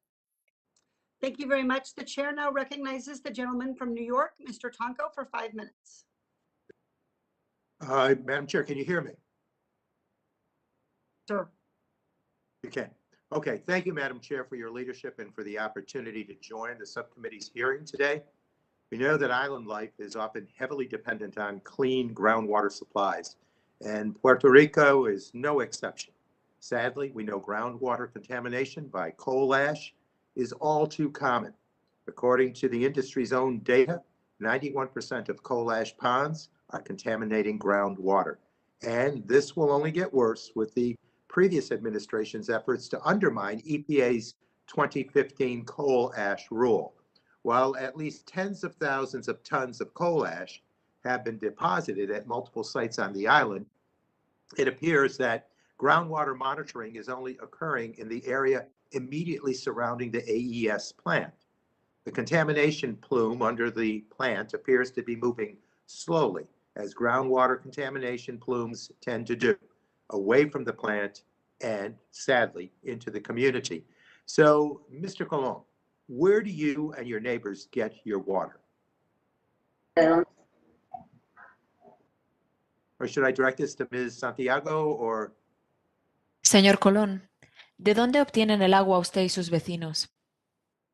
El agua se obtiene de los pozos, o sea, la autoridad de acueducto transfiere a los residentes agua de los pozos. Hay unos pozos hincados en el sector y se suplen agua de ahí. From the wells, the Authority of Aqueducts just supplies the neighbors with a series of wells, and that's where we get our water from. Thank you, Mr. Colon. And again, Mr. Colon, has anyone offered to test your well? Gracias, señor Colón. Y de nuevo, ¿se ha ofrecido alguien a hacerle pruebas a su pozo?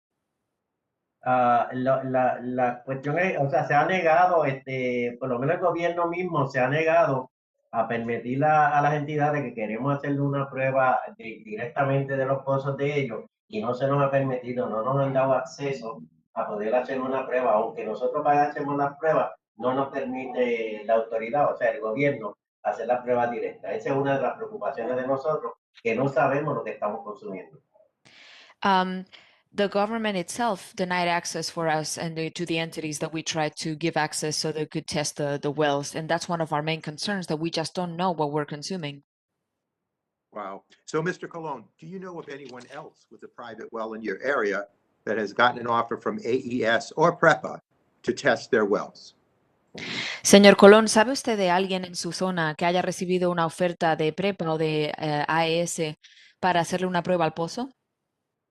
No, por lo menos a ese no lo ha hecho, no hay un acercamiento de parte de ellos hacia nosotros.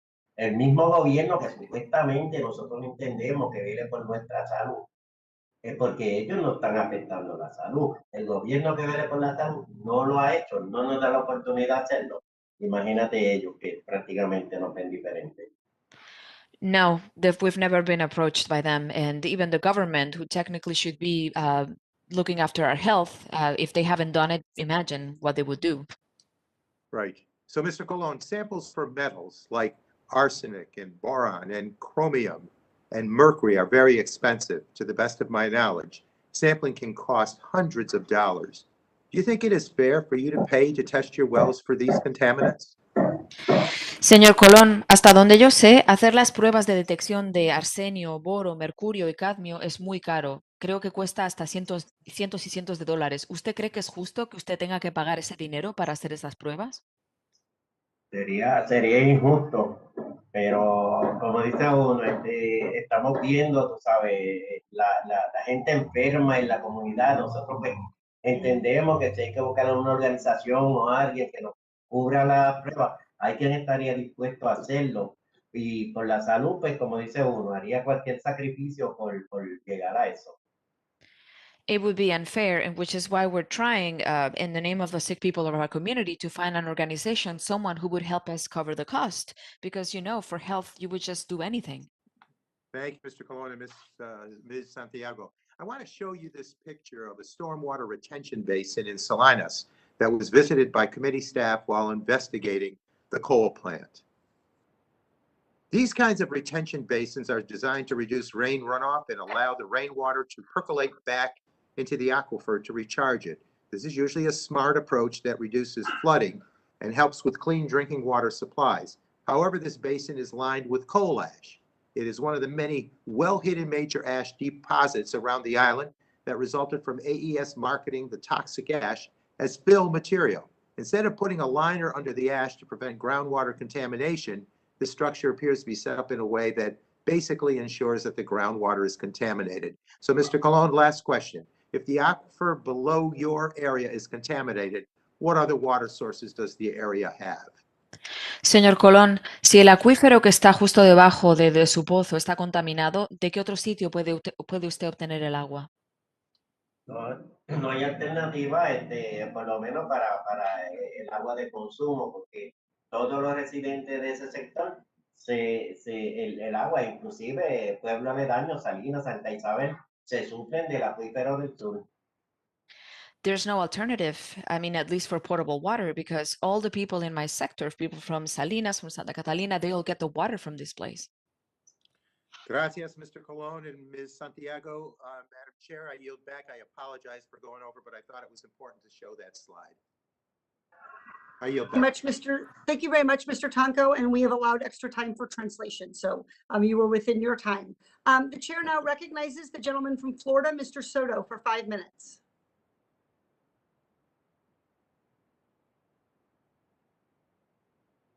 Soto, we can see you just fine. We just need you to unmute, and we'll pause while you do so. Yes, I am unmuted. Thank you, Madam Chair. I'm juggling through 2 committee hearings right now and meetings, so I apologize about the delay. Thank you for bringing up this amazing and important topic. We see the Western United States literally on fire right now. We see torrential rains in the Midwest, and we see increasing hurricanes in the Caribbean and facing my home state of Florida. And part of the solution is to get our utility system off of coal and use natural gas as bridge fuel as we boost renewable energy and options of nuclear as well, provided we can provide it safely. And Puerto Rico can't be left behind in this ongoing effort. In Central Florida and in my district, we know about the coal ash generated by AES on the island very well because there was an effort to store some of it in our district. And we come from an area where we have many folks of Puerto Rican descent, like myself, both from the island and born on the mainland. And as we work on many things, this was one of them we didn't want. It was a huge local opposition to importing coal ash from Puerto Rico to Central Florida, and it was terminated early because of its lack of popularity.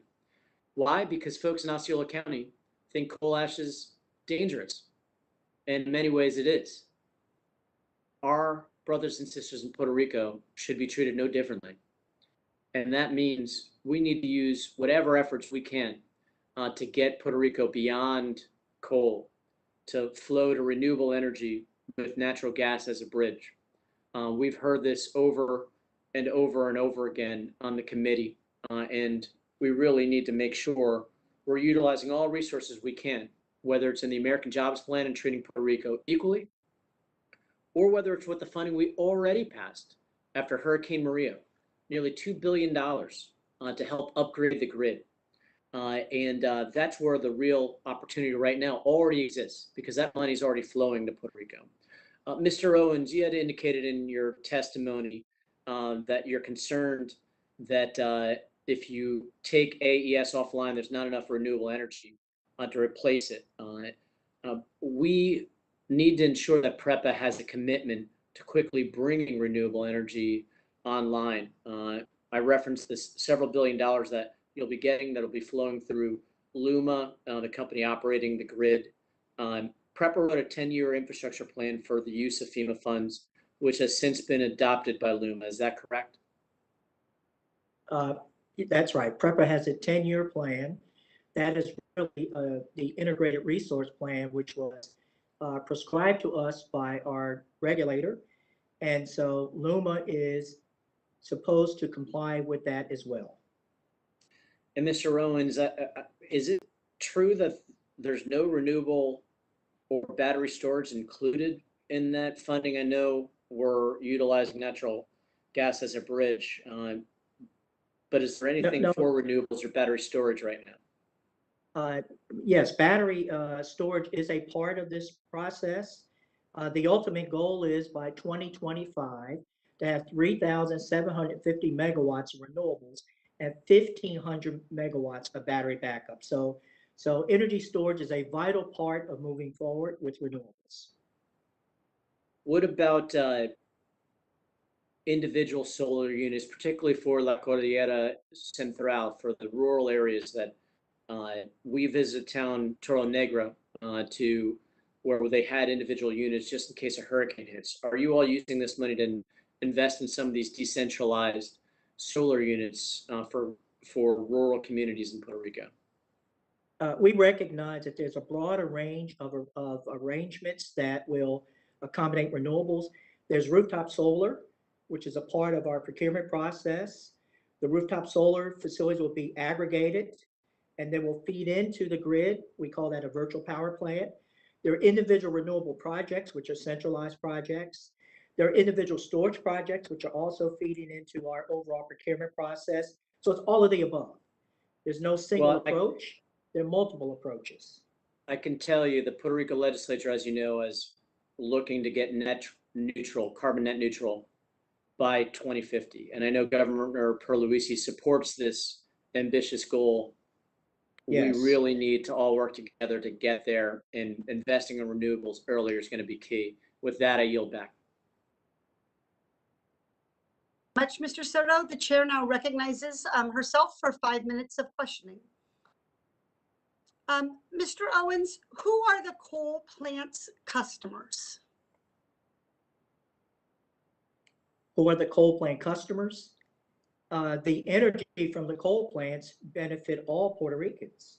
It's integrated into our overall grid. It's a low-cost energy source. It's a reliable energy source. And the customers, the consumers of Puerto Rico benefit from a lower cost source of energy. They benefit from a continuous source of energy. So all customers of Puerto Rico benefit. Okay, so the people of Puerto Rico broadly benefit from having access to electricity. And it's a point Mr. Epstein has made, that electricity is beneficial to people and to human life. Now, but I want to ask, who, just map this out a little bit, because there's a lot of acronyms here. Who runs the plant that we're talking about today, this coal ash plant? Who runs it? This is owned by AES. We have a contract with AES, and we purchase the energy from that coal-fired plant, and it feeds into our overall electricity grid. The plant is owned by AES.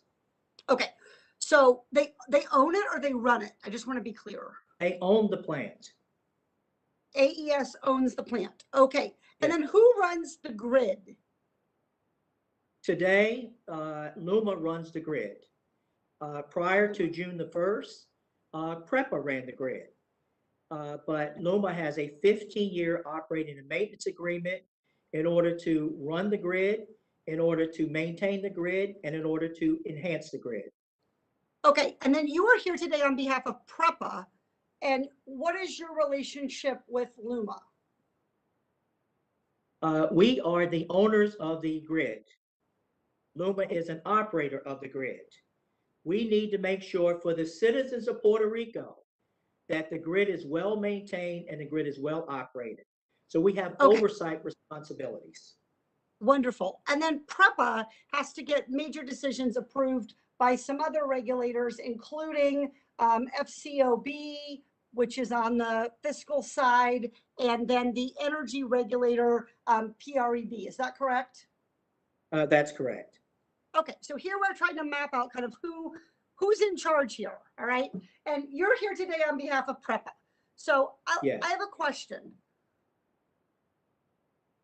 Can PREPA unilaterally close this coal ash plant without sign-off? Absolutely.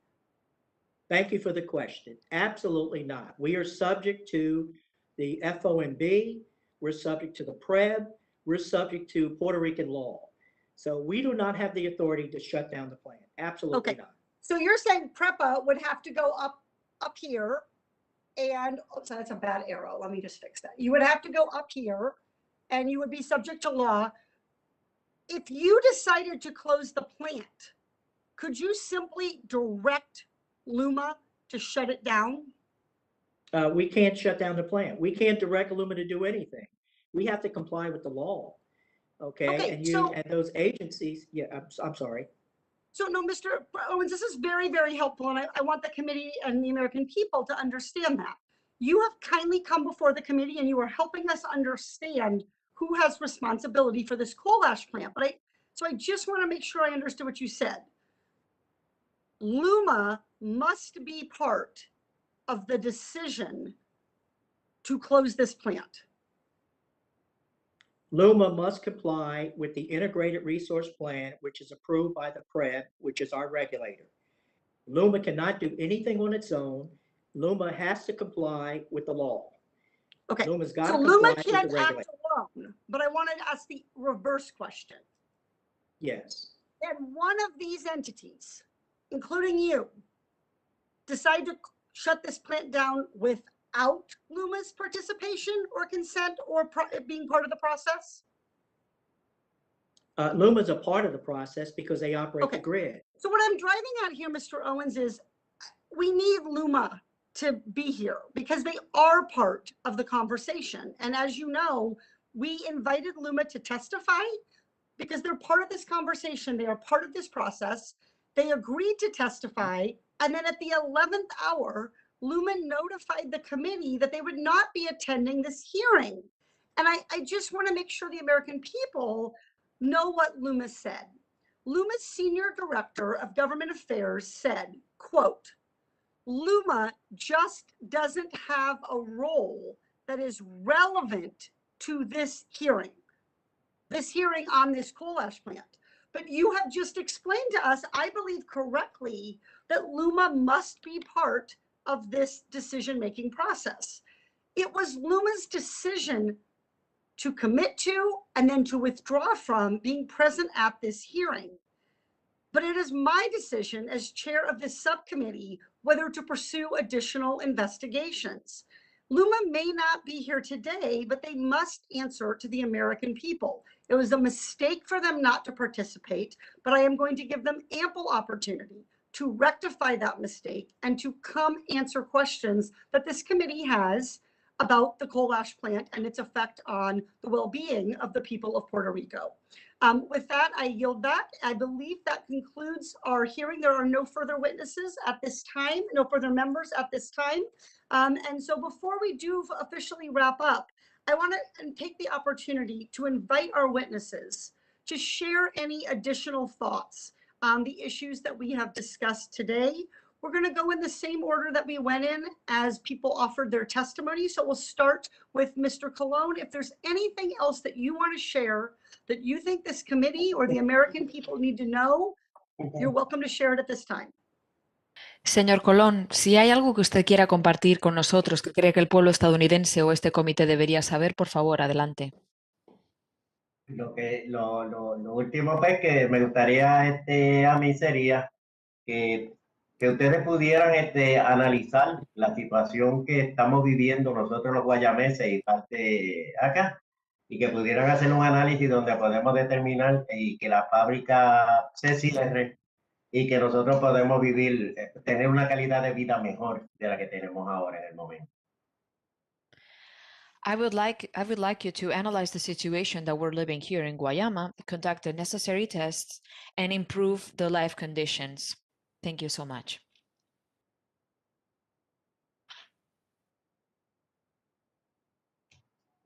We can't hear you.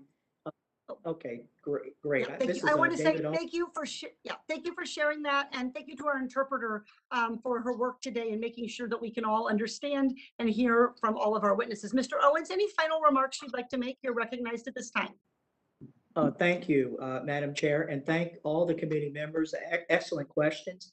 I would again stress that in compliance with applicable laws and regulations, PREP is embarking on a very aggressive path to transform the Puerto Rico electric system to be more reliable, resilient, cleaner, affordable, and more customer-centric.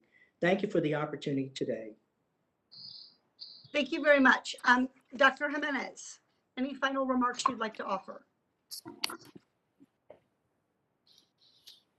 Excuse me, I'm going to talk in Spanish right now. Yes, please. Okay. Yo entiendo que las consideraciones económicas no deben prevalecer sobre la salud de los habitantes de esta región. Yo como médico que llevo 45 años trabajando en esta región, he visto el deterioro de la salud de la gente y entiendo que es mucho más importante preservar la salud que las cuestiones económicas. I understand the economic factors should never prevail upon the health of people. I've been a doctor in this region for over 45 years, and I've seen the health of these inhabitants deteriorate. I think health should never be second to economic concerns. Thank you very much. Mr. Epstein, any final comments? Yeah, I want to reemphasize that low-cost, reliable energy is crucial to health and just give this full context of facts. So again, 43% of people in Puerto Rico are in poverty. They pay 3 times more for energy, $13,000 a year per capita income. 2.5% only is provided by renewables. So talking about shutting down a reliable plant is crazy.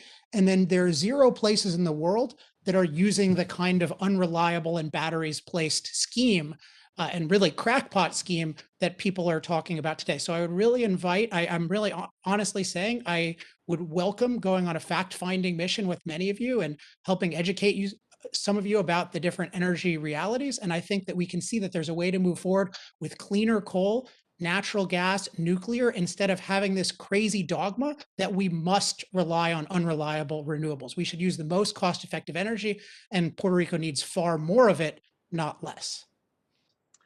Ms. Santiago, any final remarks? On behalf of the dozens of groups that signed on to the testimony that I've submitted, I would like to underscore that the groups are very clear that Puerto Rico has a golden opportunity before it. The PREPA and the government of Puerto Rico are being handed $9.6 billion plus other federal funds to invest in the electric system. PREPA's plan, and LUMA has adopted this plan, is to invest all of those funds, every penny, in either new gas-fired generation or transmission and distribution and mostly transmission, long distance, high voltage transmission. That is a trickle down energy system. The 21st century now allows, there's technology that now allows countries and places and jurisdictions to have a more direct energy supply using on-site rooftop solar. The studies that have been done, for example, in Australia and other jurisdictions that are doing this very successfully should be an example, and that the funding available from the federal government should not be wasted and should not be invested in this trickle-down energy system that's very much a 20th century paradigm that Luma Energy now wants to implement. And we should provide life-saving on-site rooftop solar plus storage, energy efficiency programs, energy literacy programs, and the whole gamut of alternatives there are to transform the electric supply here in Puerto Rico in a way that will save lives. Thank you.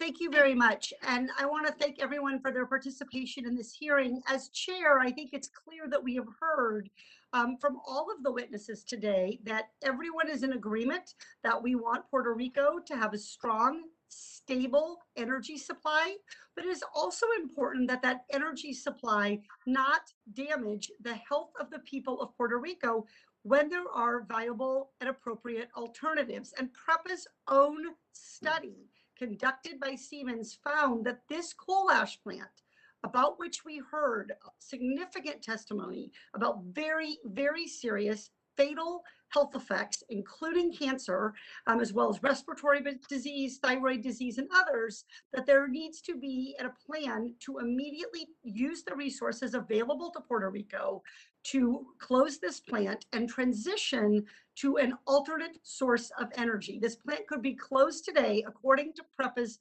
own study, according to their own research, without any significant loss of energy reliability or increase in costs for the people of Puerto Rico. So I look forward to hearing from Luma, who chose not to attend this hearing, who withdrew from attending, because as we heard Mr. Owens testify on behalf of PREPA, Luma must be part of this decision-making process. With that, I want to again thank the witnesses for their time, for contributing their expertise and their perspectives. And I want to thank all of the members for their questions. The members of this committee may have some additional questions for the witnesses, and we will ask that you respond to those in writing.